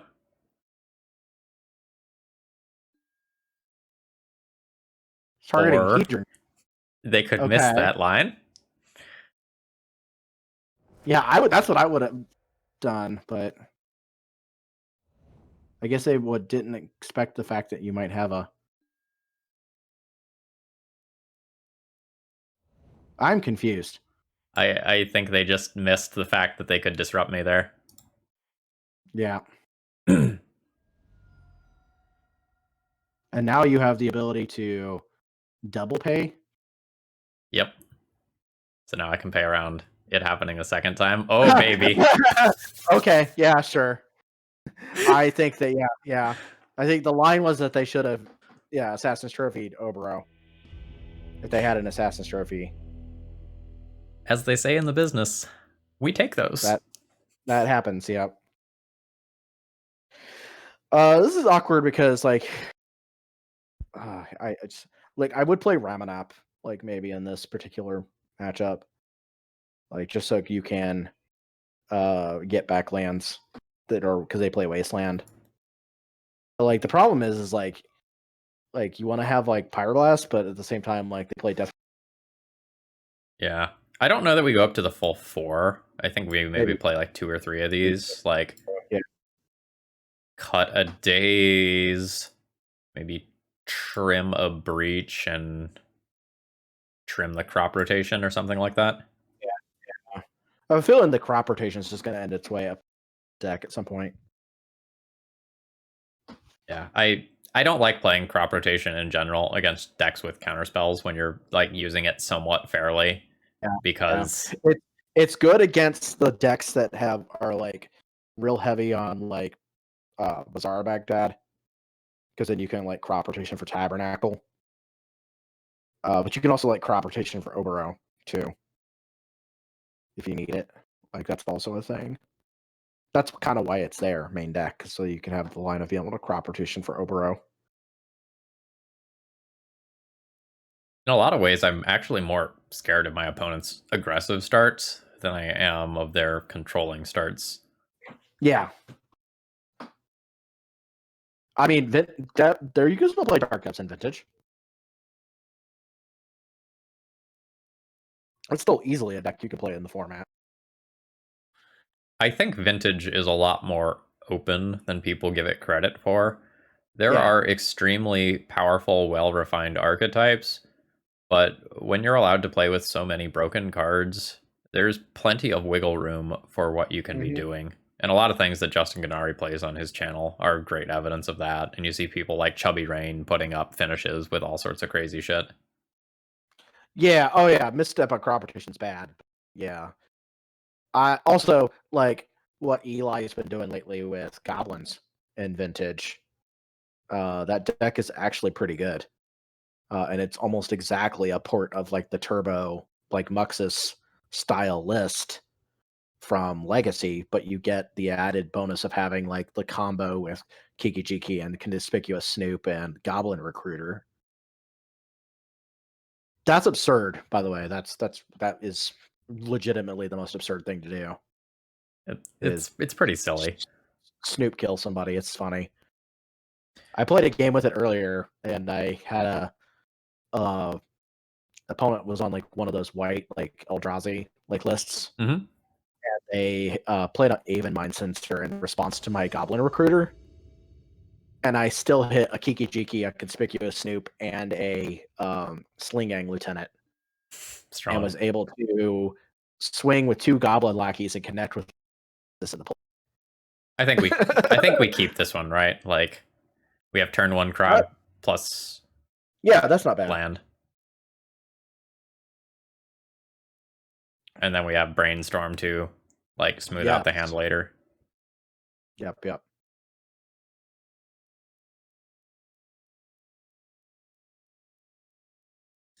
Yeah, so the reason I'm kind of afraid of my opponent's aggressive starts is because like we mill them with Hedron Crab a good portion of the time, and Tarmogoyf gets big. Real big. Mm-hmm. Yeah, you get Tarmogoyf getting big. It's not pleasant. So is this a hand where I mill myself, or do I go for mill them, you think? I would still go probably for mill them. I would hope they didn't have a daze. I mean, if they have it, they have it, but yeah, with the rest of my sequencing, it's just correct to play it this way. Yeah. I think I just play Trop here over Flooded Strand. Or do I just play Flooded Strand and keep it in play? You could play Flooded Strand and keep it in play. Yeah, I would mill them and see what you mill. What is that? Demonic Tutor? Demonic Tutor, alternate art. Yeah. I used to have one of those. Like a long time ago. This feels like art out of like Diablo 1 or something. Yeah. That's the Judge promo art. I used to have a Judge promo, Demonic Tutor, and this is like ages ago. Like literal ages. Yeah. Okay, that's fine. Like I have time, but that's gonna get large quickly. You can contend with the Goyf. Because then you could play a land and play Brainstorm. Or you can play Brainstorm and then play a land.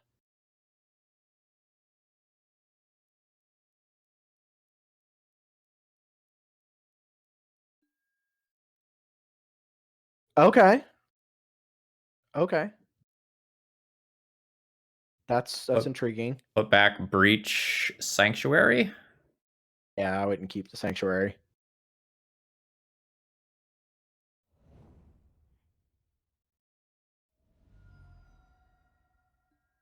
Because then you can play.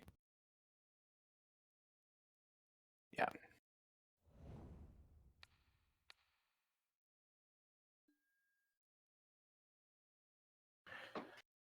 Okay. You can play the Trop.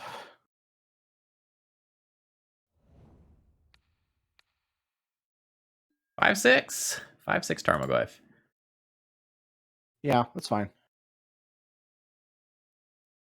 You could Which way do I do this? put up a shield and play Ren and 6. And like just take it as a land drop and 5 life. Yeah. Yeah. Yeah, pretty much. Yeah, I mean, you can play goblins with cards. Oh, you also need Chrome Mox though, so that's kind of awkward. The card's kind of expensive. Again. Even though it's been like reprinted a few times.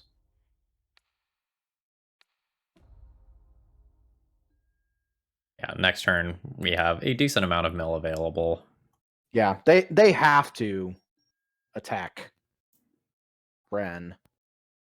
I don't think you let Ren, unless they have a destruction spell, I don't think you let Ren stick around. Probably not. I have a Force of Will if things go kind of badly, but I don't really want to use it. I will, but yeah, they're gonna attack Ren and 6. That's fine. Yep. Bye-bye. You're enough mana that if you were to get Oboro, even if they had a response to, even if they tried to see the line, getting, oh, they're gonna treasure cruise. Even if they had the line up, get whatchamacallit, like Assassin's Trophy Oboro, you could still bounce it. Yep. So if this is Treasure Cruise, I think I have to counter that. Yeah, I would counter the cruise. Yeah. They're just so likely to find interaction off of that I would be forcing that later anyway, for a third of that card. You never feel bad about countering a restricted card. All right. Okay, sure. They pitched a time walk though. That's valuable. So, yeah. A removal spell on my crab is like very bad here. Might not be apparent from the other side of the table, but like I don't have anything else going on outside of this crab. No.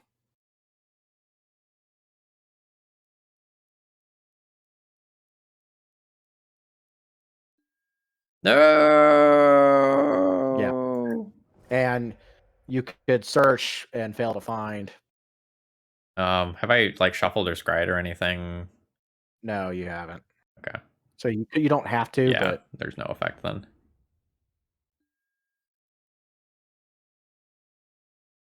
Grab. I don't even know that I'm supposed to make another land drop. You could if you really wanted to. It wouldn't hurt anything. Well, it hurts if I draw a crab and I like. Oh, yeah, that's true. I'm just gonna pass.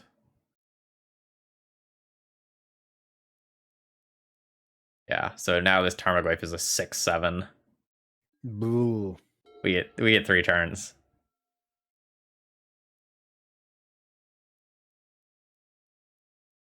It's your fault. You talked about it. Yeah.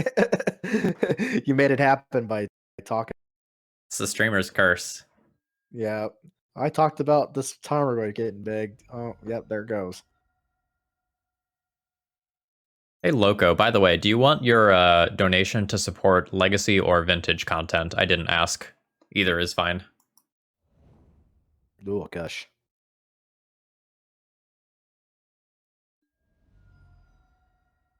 They're gonna be like, well, huh.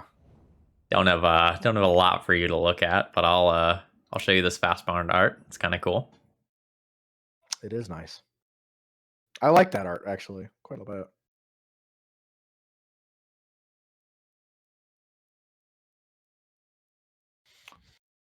I have a feeling like I think we're getting Vintage Masters flashbacks again soon, aren't we? Oh, I didn't know that. Yeah, Nice. I think like pretty soon, like within this month, we're getting Vintage Masters flashbacks again. So that'll be nice. I love Vintage Masters. It's so much fun. It's one of the most fun draft formats. I had a lot of fun with the Kaladesh Remastered recently. I played an unhealthy amount of that. Yeah. Vintage Masters is great because it's like the one format where you have a absolutely like house of like a white card playability. Because Battle Screech is common. When that card is just an absolute house in that format.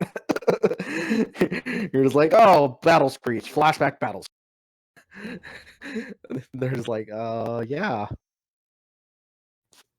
Ugh, they were doing an unhealthy amount of things. Yeah, and they don't need to do much more to kill us. Yeah. That's Yeah, probably the nail in the coffin for this game. Like, now I can't cantrip into something else relevant, and they have a force. Well, cast it, make them do it. I would like to cast this crab. If they force the will of the crab, it's a win. They're thinking about it. Yeah. All right. I would have jammed the Fastbond just because. Yeah, that's fair. Before they have another chance to like Narset for a new counterspell. Yeah. I don't really think I have outs here. I can draw an Underworld Breach, use that to get back a crab, fetch twice, play a crab or brain. No, I think we're dead. Double Goyf is now all of a sudden an issue. I mean, the first Goyf was already an issue, but Yeah, I don't think there's anything this confined that does it for us. I will cast it. I will allow my opponent to counter one more spell. okay. Well, that card's good. You can see if you can get Fastbond into play.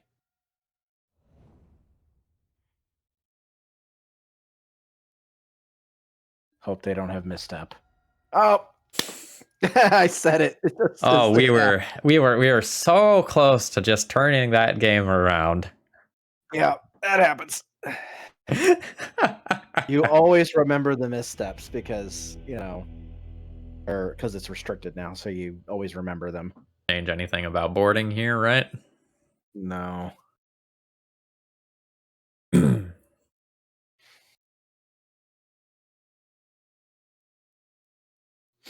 We're putting up a hell of a fight. Like we might not be getting the W's here, but No. we're pretty competitive.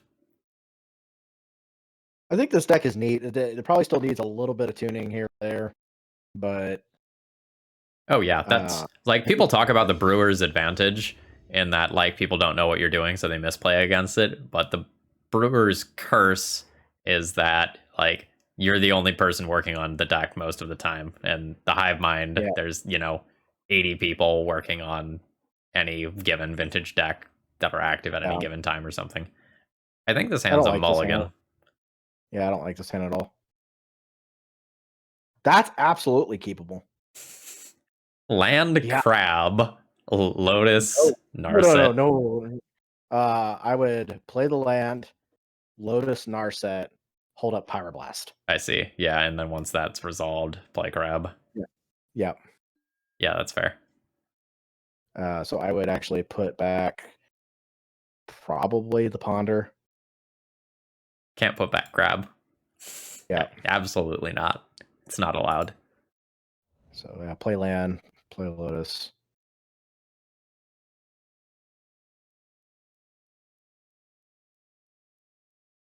Who are they thinking about countering the Lotus?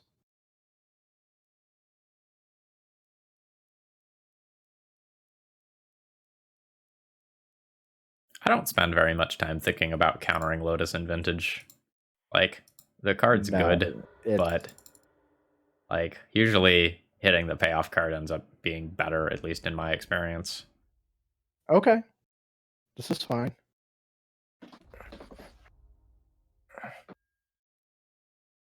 I would take that Mox Emerald, maybe. And I would jam Time Walk.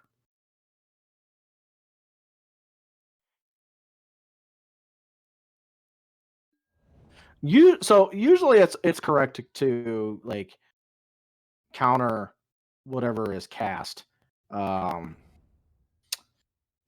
there was an argument during the Luris era where countering Lotus made a lot more sense. During the Luris era, you like almost always wanted to. I think I take the Mystical Tutor there. Take the Mystical Tutor. I would just hang out and maybe Mystical Tutor for Ancestral. Okay. Yeah. That's fair. I guess if I don't have the land drop, like the Crab in play doesn't do anything. Yeah, it doesn't. And if they have a removal spell for it, then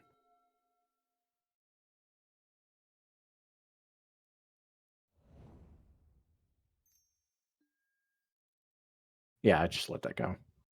Yeah, that countering a Preordain in Vintage is like countering a Ponder in Legacy. Like, it's a thing that you can like do every once in a while, but it's probably not what you actually want to be doing. I just realized they cast that Ponder into that Preordain set too. That's hilarious. They just scry. There was literally a scry 2, and they put one card on. Yeah, that's funny.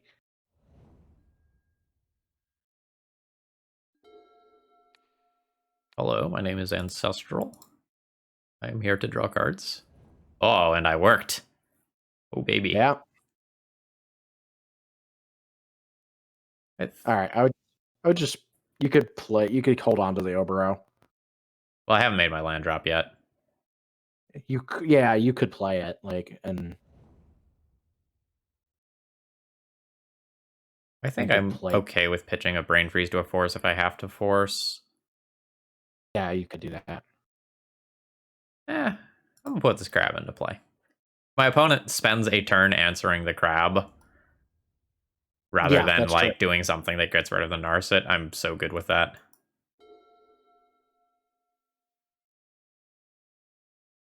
That's true.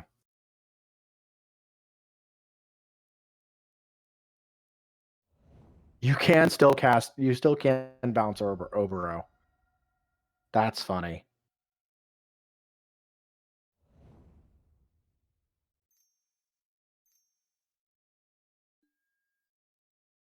Merchant Scroll. Yeah, that just resolves, right? Yeah. We can fight over the Ancestral later. No, they're probably Merchant Scrolling for Force of Will. I would here, not with Narset in play. You wouldn't. Oh, right. Yeah, sorry. Blah. Will.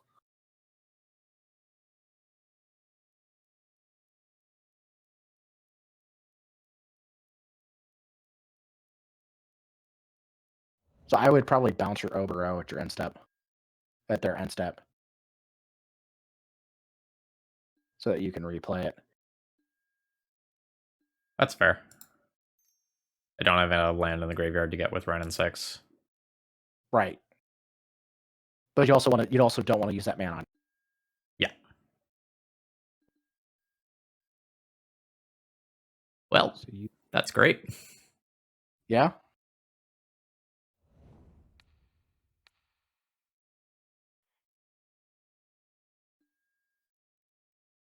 Guess I don't even need to crack that yet. You could cast Wrenn and 6.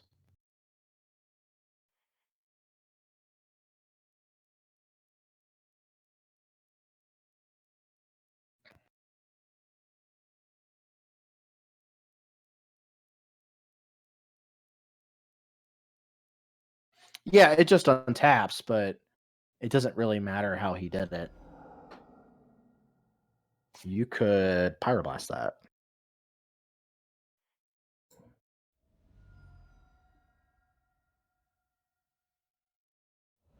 And mill them. The value.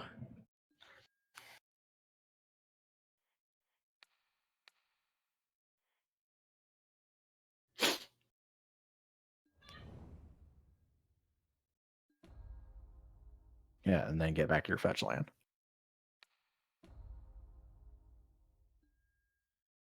All right. Good turn cycle. Yeah.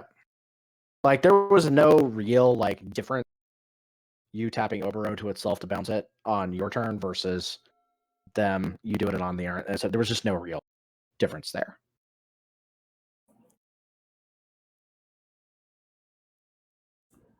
It might be better to wait.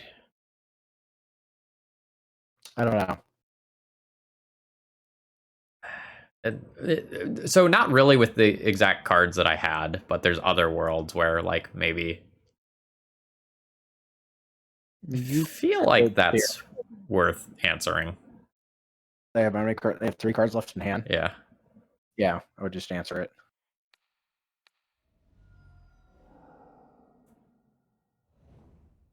If they had another force effect, they would have been able to cast it. Mystic Sanctuary is strong another turn or so down the line as well. Yeah. All right.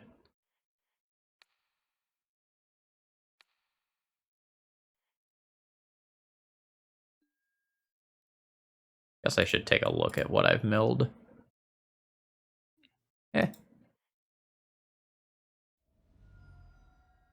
Might as well get your value out of 9 and 6 here.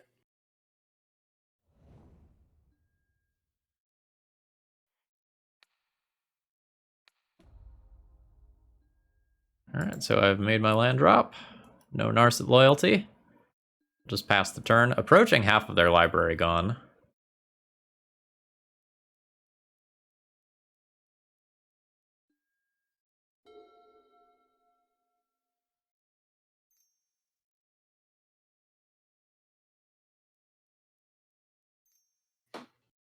Probably a Goyf.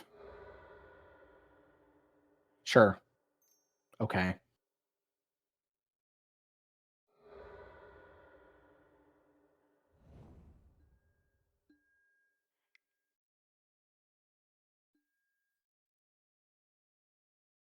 That shuts off your Mystic Sanctuary for a turn. Yeah, that's okay. Not super worried about that.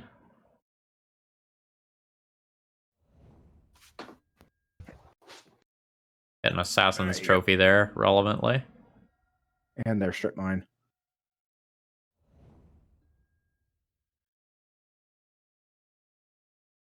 Okay. You might as well use Ren and 6. I mean, how big is Goyf? Goes to 6/7. So yeah, you might as well just use it to.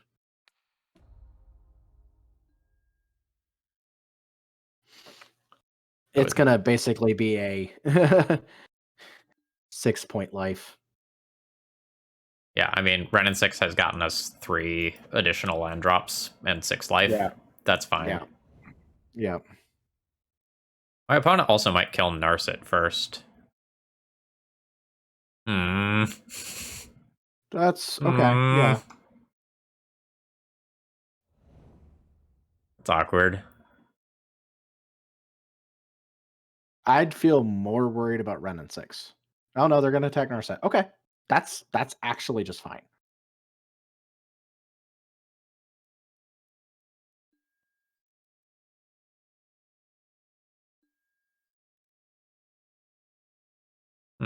So what can we get back with Mystic Sanctuary? Time Walk, Ancestral. Time Walk.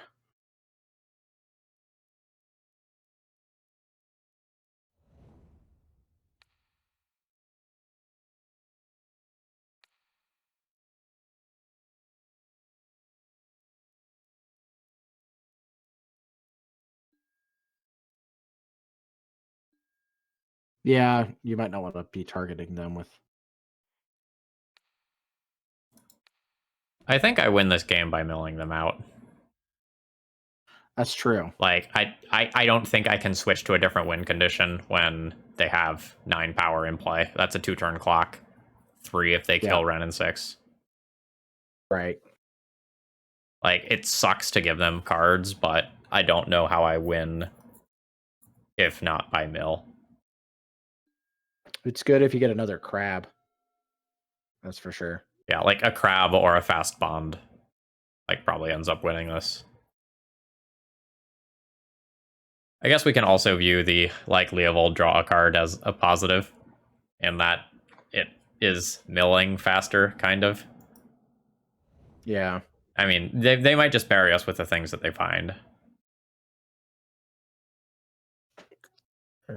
I gotta hope we milled most of their Assassin's trophies.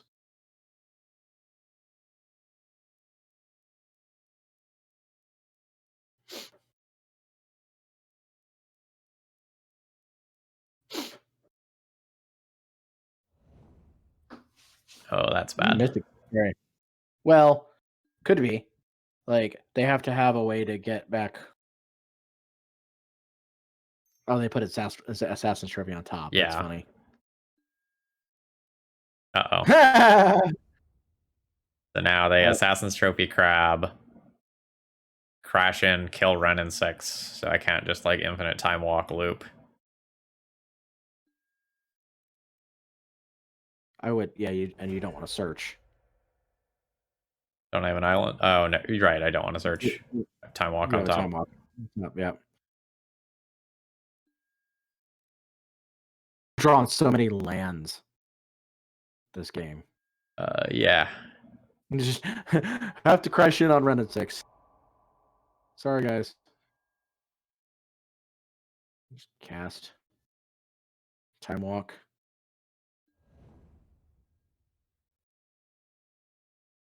On the off chance that I need to, like, string some land drops together, I'm going to go ahead and make one. Or not land drops, some cantrips together. Oh, yeah.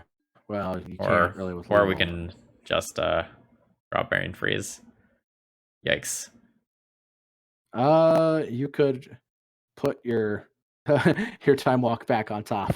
Yeah, I guess I'll leave myself the option to do that. Yeah.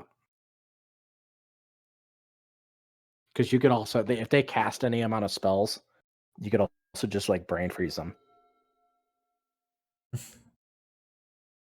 So I could potentially, like, brain freeze them, put brain freeze on top, brain freeze them again.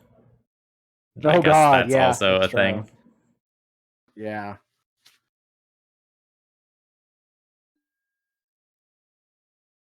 Oh yeah, play like Brainstorm, then Mox, then something else. Like, yeah, then you could brain freeze them. I don't know that they're gonna play Flusterstorm. Also, by brain freezing them, you are also putting them in a position where they choose to not draw a bunch of cards with Leovold.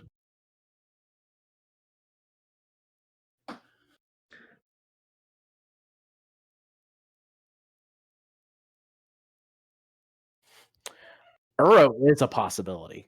I thought about it. I have legitimately thought about playing a couple of Uro in this deck. Uro's not crazy. It's just a little hard with so many Pyroblasts running around in the format. Like, we're playing 4 in the sideboard. Blue win conditions are not safe.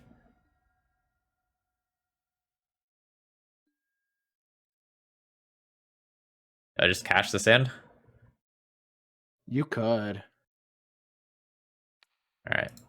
See what they do.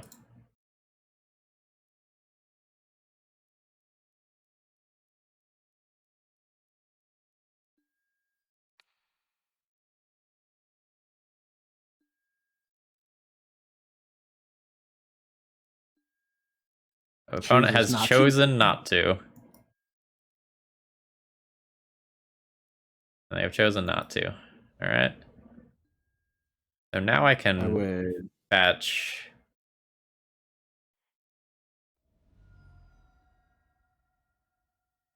They're still at 11. I don't know that the Brain Freeze is going to do the trick on its own. I think I have to get the Time Walk. Yeah, get the Time Walk, cast the Time Walk.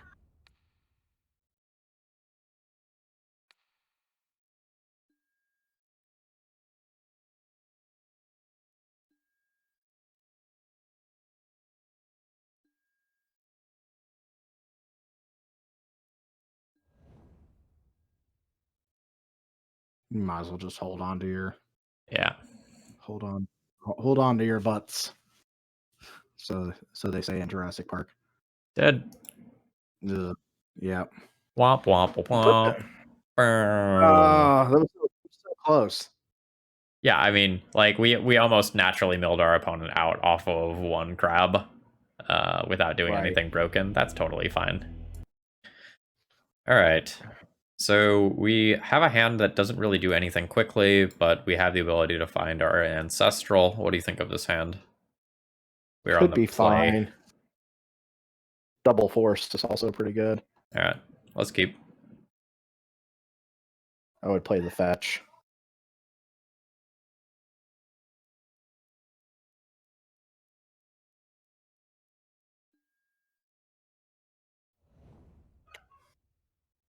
Yeah. Oh, hey, Reeple.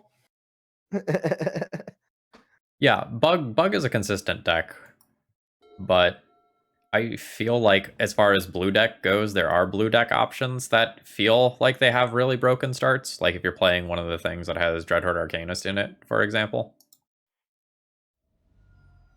I would fetch your basic island.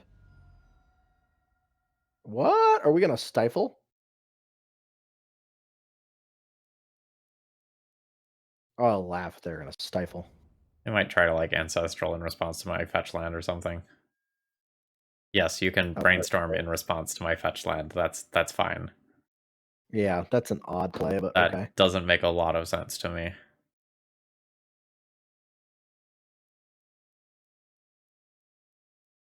Huh. Like where Like if we somehow inadvertently make it to paper magic events this year and Jeremy has the 40k like he's supposed to, I'm probably just gonna likely bring oops all spells because I just want to have quick rounds. that is totally understandable. Like I I'm think I just like, want yeah. Valk, right? No, I would actually, well, yeah, I guess you can go with one of your duels. I was thinking maybe fetch basic island in case of wasteland, but I don't think it really matters. I do like that this card is at the top alphabetically, so I just get to like jump straight to it. Right. Just cast it first. All right. I doubt they've got a daze. They have a daze, that's hilarious. It's more likely they could have a misstep. I have dazed a Black Lotus before, so let's just put that out there. Like yeah, like we have milled over multiple dazes in this league already. Like yeah, it's around. It's a card. It's a card that's seeing a lot more play. For that reason, most people are so used to playing out their artifact mana first before playing lands. Baleful Okay. Strix. Yeah. You could force that pitch Brain Freeze.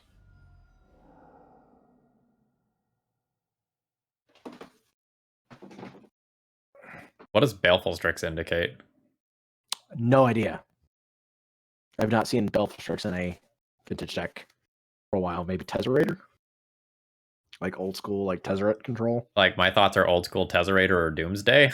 Like could be Doomsday, but Doomsday just mostly plays like Street Race and Dinosaur. well, they just had a day. Days? I mean, it depends on how much you want to ancestral.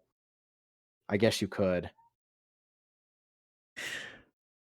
Like what are the odds of them having yet another? Fuck it, let's go. I want to draw 3 cards, sir.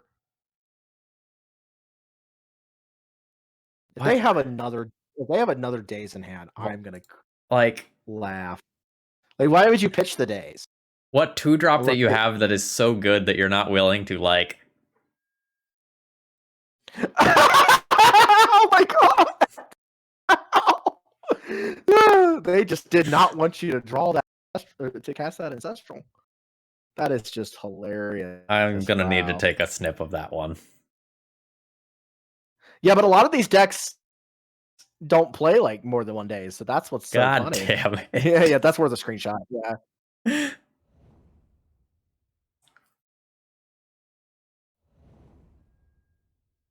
I need an adult, yeah. Well, you could have played your land. Oops. Phil.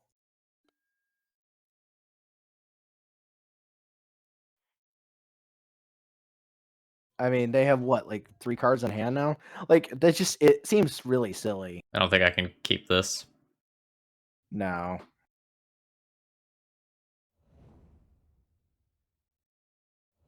You just play the oh, okay, yeah, that's fine too. I was to say play the strip mine, but No, they've already used their brainstorm, so they're pretty unlikely to end step fetch to do something. I didn't say end step fetch to do something. That is how this game is going to go, right? Like, Yeah, you're just gonna call out things that they're gonna do.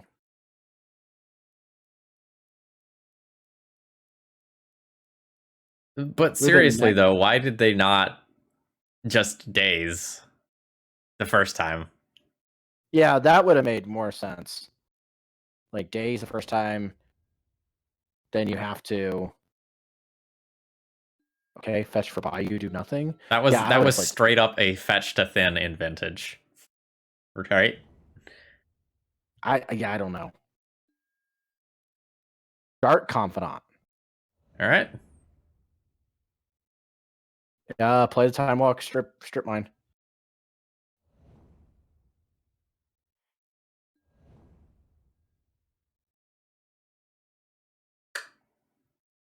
Strip mine their blue source. Yeah, I mean, I get it. Like,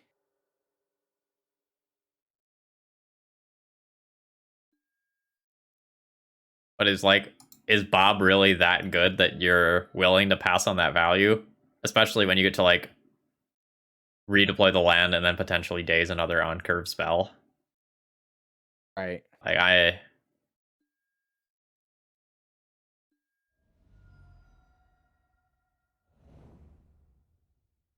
waste my Oboro. Rats. Yeah. Yeah. Okay.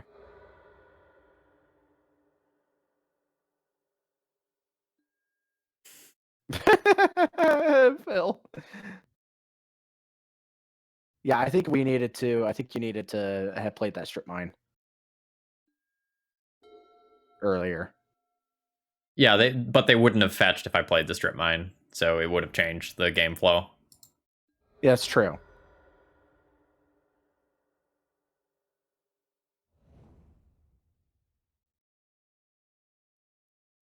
I have not seen Bob in a vintage deck in a while, so that's interesting.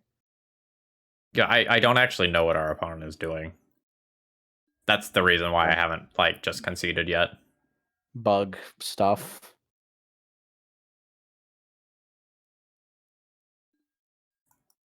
I mean, we saw a Baleful Strix. Yeah. There's a Baleful Strix.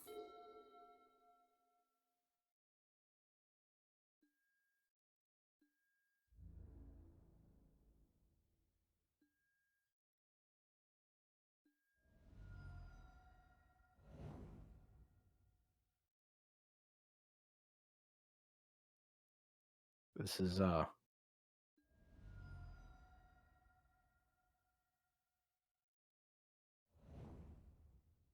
certainly intriguing.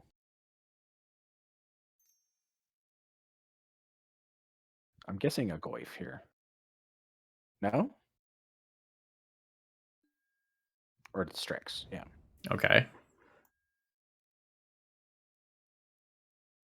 I still don't understand the appeal of my opponent's deck, like why they are doing the things that they are doing. I mean, Bob is... I think we're dead.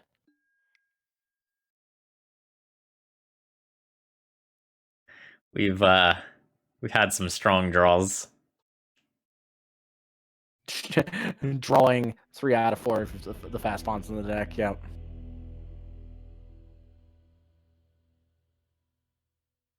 I want this Ramen app.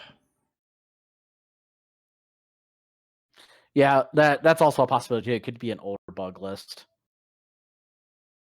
Yeah, our opponent could be someone who just like is picking up vintage for mana traders and they just like copy and pasted something that's like old tech.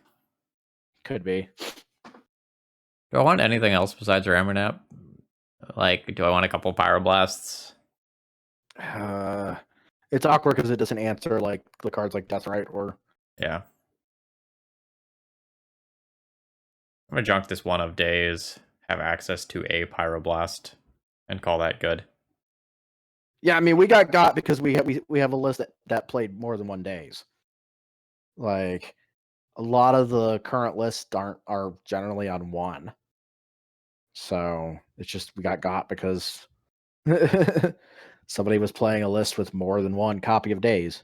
Yeah, and I also am 100% willing to like stick by Force of Willing the second time after they pitch the days, because like the opponent could have a 2-drop that's so important that they're not willing to lose tempo, or they could have just like done the dumb and just like snap Force of Will, forgetting they had days.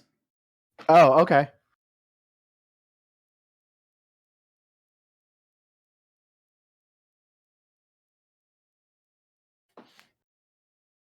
Like I feel like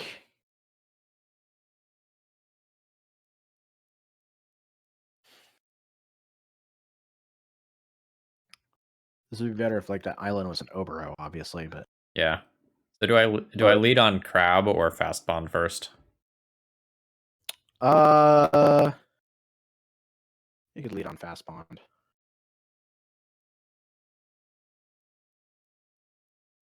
Mulliganing.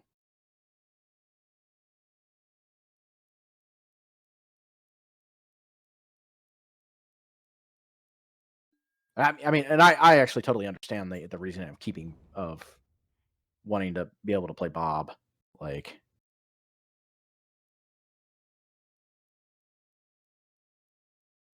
see if they have an answer for the Fastbond. I don't even know if they're supposed to answer Fastbond with what they've seen. Oh, that's pretty savage. Yeah, that's fine. It happens. Yep.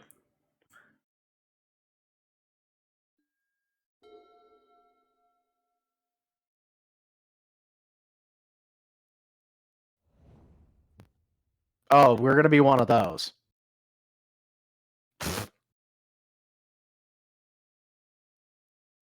The old turn 1 wasteland you.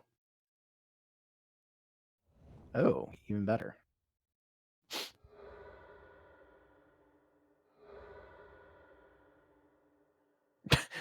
Turn 1 Mox Sapphire Wasteland. Got him.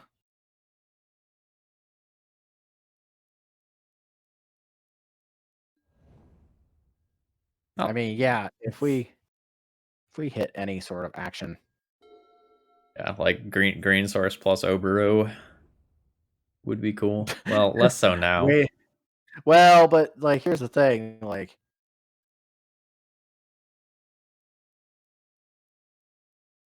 could possibly you could play that Volk and then play Brainstorm. Well, I'd probably want to brainstorm first, right, to leave the possibility of fetching on the table. You could, but they might have a Flusterstorm. Yeah, they also could have hardcast days. That's true. Yeah. My hand's clunky. I would like to be able to fetch afterwards. I'm going to go ahead and brainstorm like this. Okay.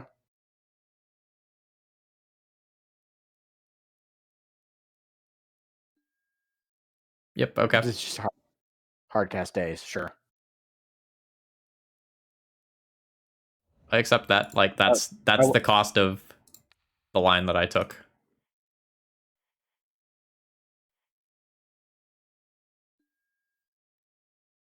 Veil of Summer. Okay. Sure.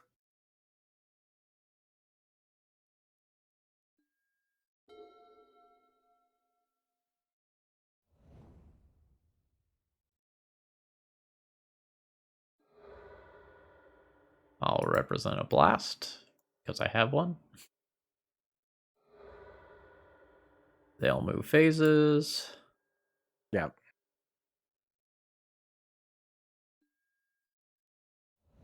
Baleful Strix. Okay. It's such a strange game.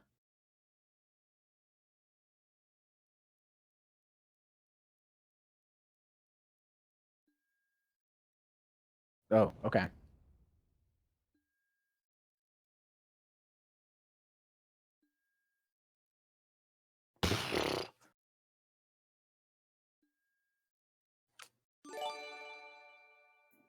Wind Hey! Hussar!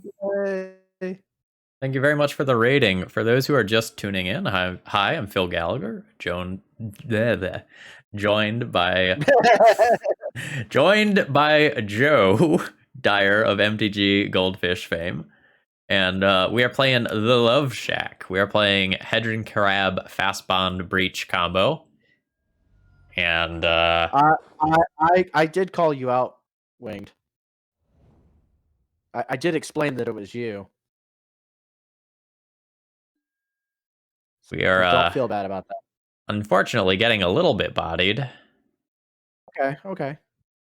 Ancestral is good. Like, if they have an answer, I just okay, sure.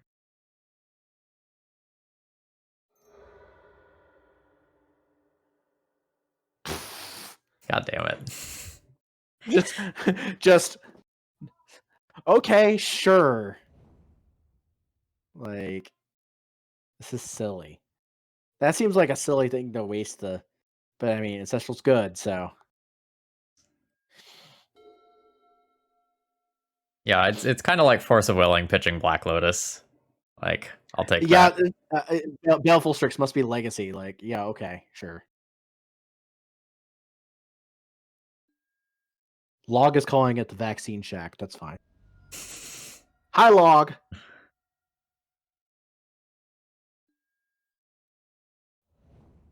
We're just going to get buried if we don't actually. God, every time I don't want to draw a fast bond and I like need something, it's just like, hey, you have a fast bond? I heard you needed a friend. Fast bonds travel in flux. Right?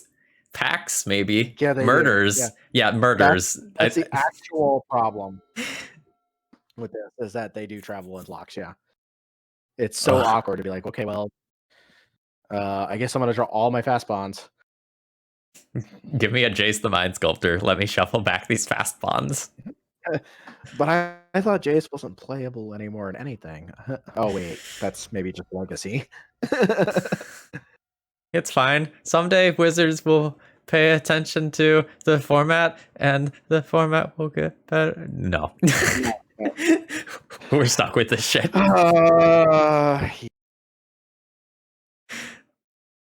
It gets awkward, but yeah. They're going to eat your Ancestral. Yeah. Yeah, my opponent's clock is so anemic, but it doesn't matter because I have no castable cards. I dread whatever Watsy pays attention to my format. Well, Log, yeah, that was because they restricted Mental Misstep, and yeah.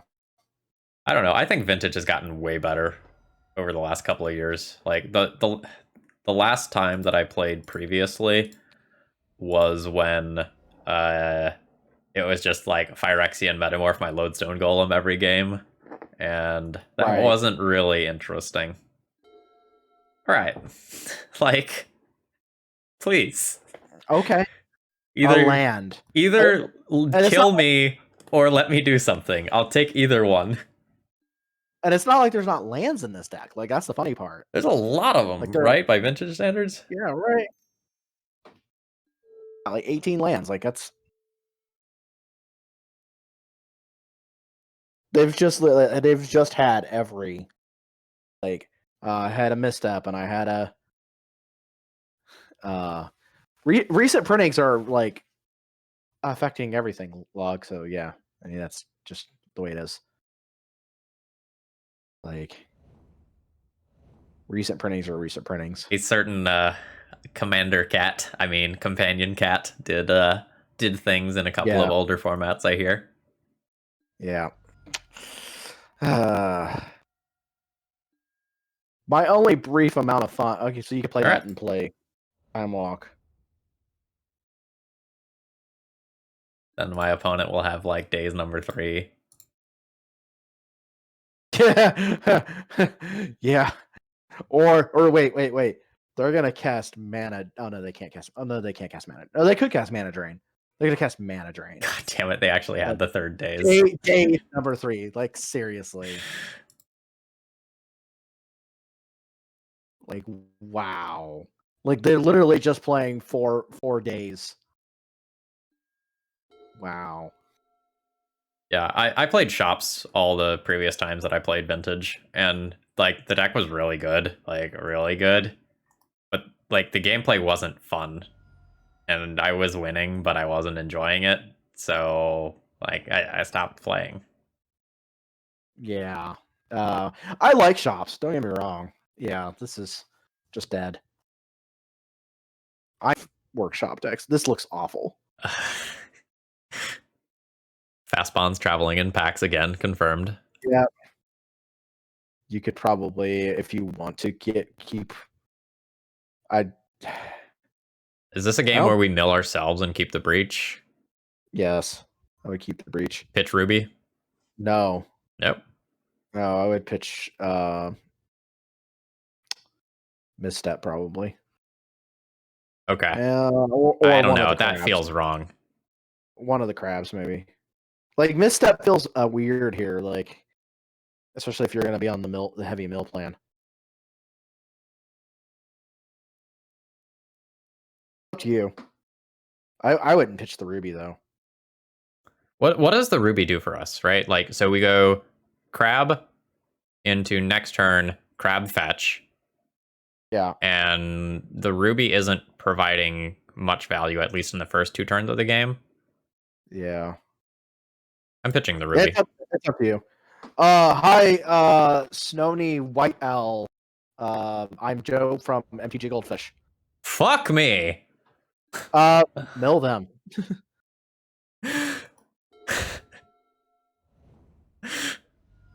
This is a. Hi, Log. Just didn't realize who it was. What did they name? They named Lotus. Okay, Yeah. this is fine. You could just mill them. All right. So my graphics card comes tomorrow. So I should be pretty well set up tomorrow night. Oh, Snowy, what's your moto name? Also, Joe, while we're waiting, like, where are you going to be streaming at? What's your handle in case people don't know? I use Volref XP literally everywhere. Oh, it's Nathan. Hi, Nathan. Okay. Bolt the Revoker. He deserves it. I mean, the Revoker isn't doing anything right now, but yeah. So my graphics card comes. I don't have enough QPs to play anything. I'm just gonna tell you right now. I don't have QPs to do anything. Like I barely play leagues as it is. Like I'm real bad about that, but I'm gonna do more once I'm playing more. But yeah, how am I doing on QPs? All right. 28 look like. Yeah. So I can probably play in something later this month. You could also do the double trade routes. Then I mean that is a card that has, so that's a joke, but that's a card that has seen play in these decks. In fact, actually, I think whatchamacallit, Wing's original list I think might have had it in there too. But trade routes is certainly a card that sees play. I respect it then. In the crab decks, yeah. All right. I don't think I need to bolt either one of these right now. I might do it on their turn. Yeah, don't laugh. It works. Yeah, trade routes certainly works. It's certainly a card. No, I think you need to bolt something that's like more impactful. What do they name for? The Caverns on Horror for Revoker. Well, that's hilarious. Sure. Yeah, I guess we'll take the 4 this turn and see if they play like an Archon or something that would be better to bolt. Yeah. He was just I mean he was just playing one main deck. Okay, Yeah. Thalia is something to get rid of. I will at some probably point. bolt that on my turn. Yeah.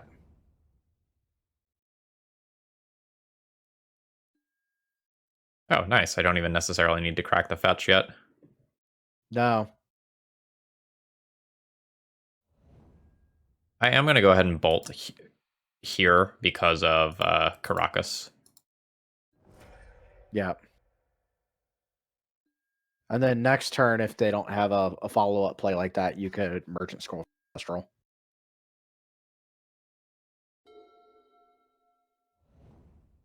If they don't have another, oh well, that's probably. Oh, Reality Smasher? ooh, That's pretty good here. yeah, it is. That is a lot of damage.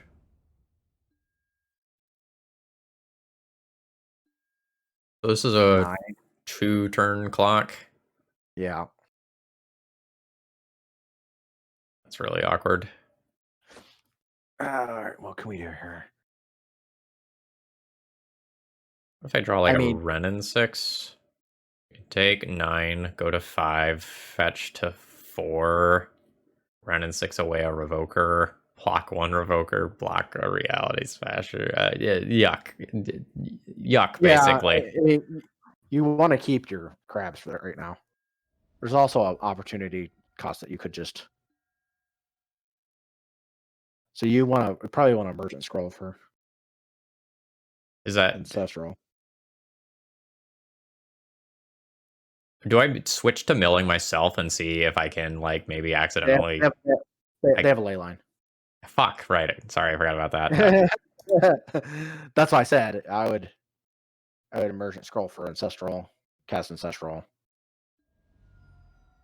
I have very few lines that actually work here.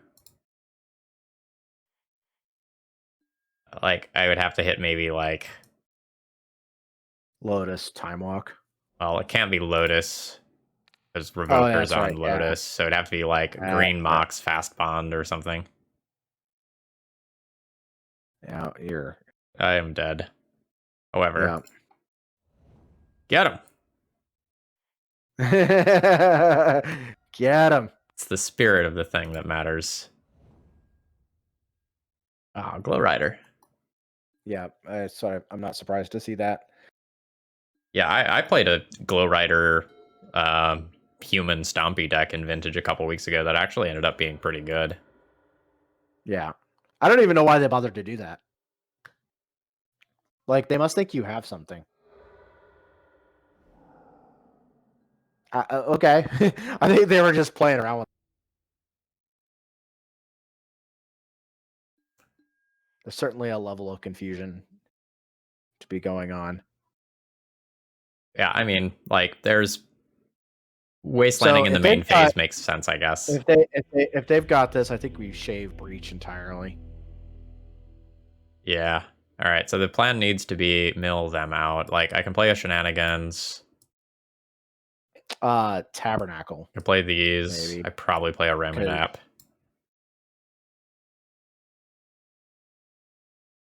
So, do I cut entirely? You could maybe leave one just in case they don't have a problem is you don't have like enchantment destruction per se. So you can't get rid of a ley line, but it's up to you. Cut the days. They play a lot of creatures, so you could probably also cut Force and Negation. That's reasonable. Like, they do play a lot of creatures. Do I just junk the Get Probe because it's bad against, like, Chalice, Spirit, Thalia, Glow Rider, and so forth? Oh, sorry, we didn't cut the Mental Misstep yet. That probably goes first. Yeah. You could bring in one of your energy flow. Sure. They're playing a bunch of artifacts and stuff. Although Ramanap might be awkward if they have ley. Yeah, Ramanap's awkward if they have Leyline, but like I say this in all seriousness, a 2/3 creature is not all that true. bad. That's true. Yeah. Eldrazi in for Deafening Silence. Yeah, maybe. This is a turn 1 Renin 6, at least. I will snap that off. Yeah, Narset. Yeah, Narset could have gotten cut.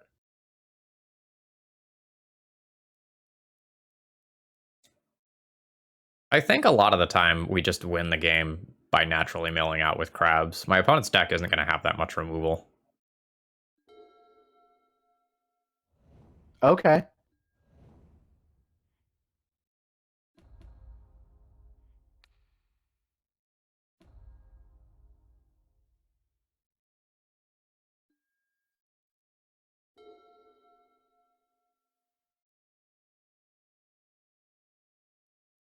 I don't think Deafening Silence is as big of an issue as it seems like for this deck. Like, yeah, you could. Especially if we're boarding out like most of our breach combo. Okay. I mean, it would be great if there was a fetch land there. Yeah, we're not getting maximum value out of Ren just yet. our Ren yet. However, if we're keeping our opponent from playing X1s, we are getting some amount of virtual card advantage. Yeah.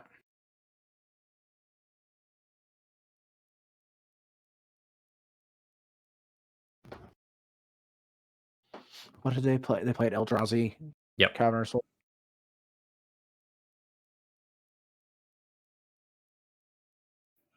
Yeah, so Thalia, Spirit of the Labyrinth, if our opponent plays that. No goes for this turn.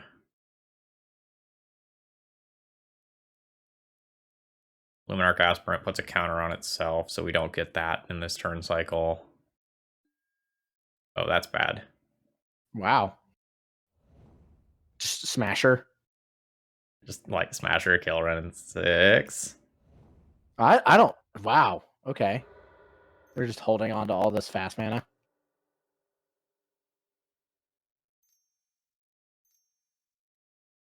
Yeah, it's probably a Smasher. That's fine. Uncounterable as well. Not that we can use the Force of Will that's in my hand, but right. That's pretty brutal. Speaking of brutal. Okay.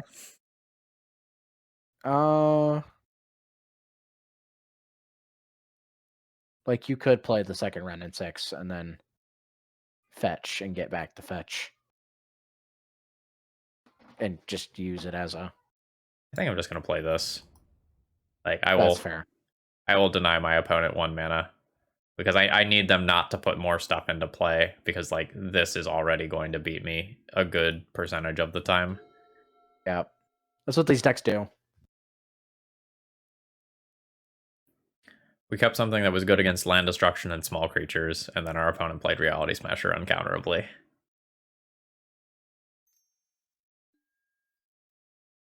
Ollie is fine.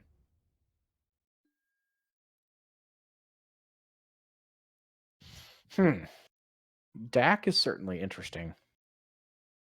It draws you through the deck, through your deck. You have to play in fetch though to cast, or play a land to cast it. But yeah, I think I'm gonna go on Operation Distraction for this turn cycle. So I'm gonna play this. I will ping and kill their Thalia and gain 5 life off it. Yeah, that's fair. Then I'll play Dak Loot once I'm 1 card deeper. And don't know exactly what I'm looking for.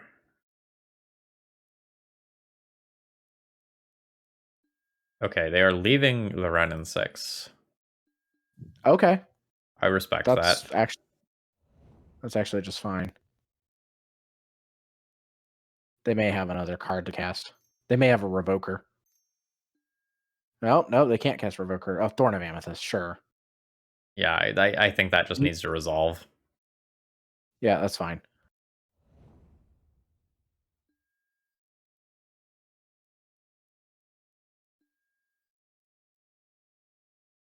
So you can cast Dak. Yeah. And I'll probably loot away Force of Will plus one of these fetches, then fetch and...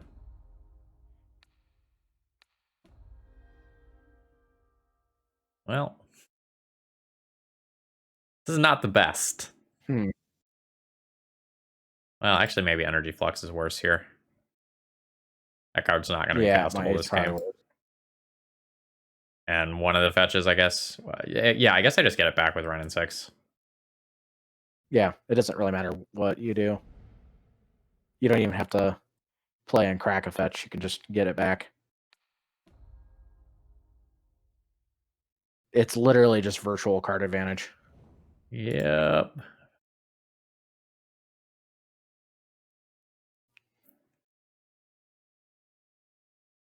We'll see if my opponent values killing either one of these walkers now.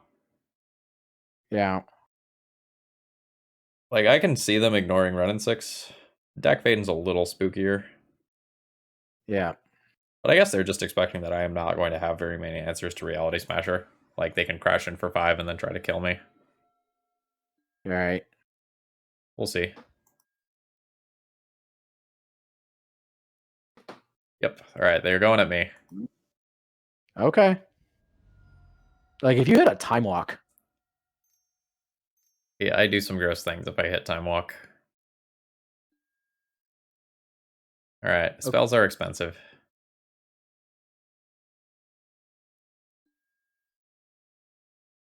I would start with Dacking.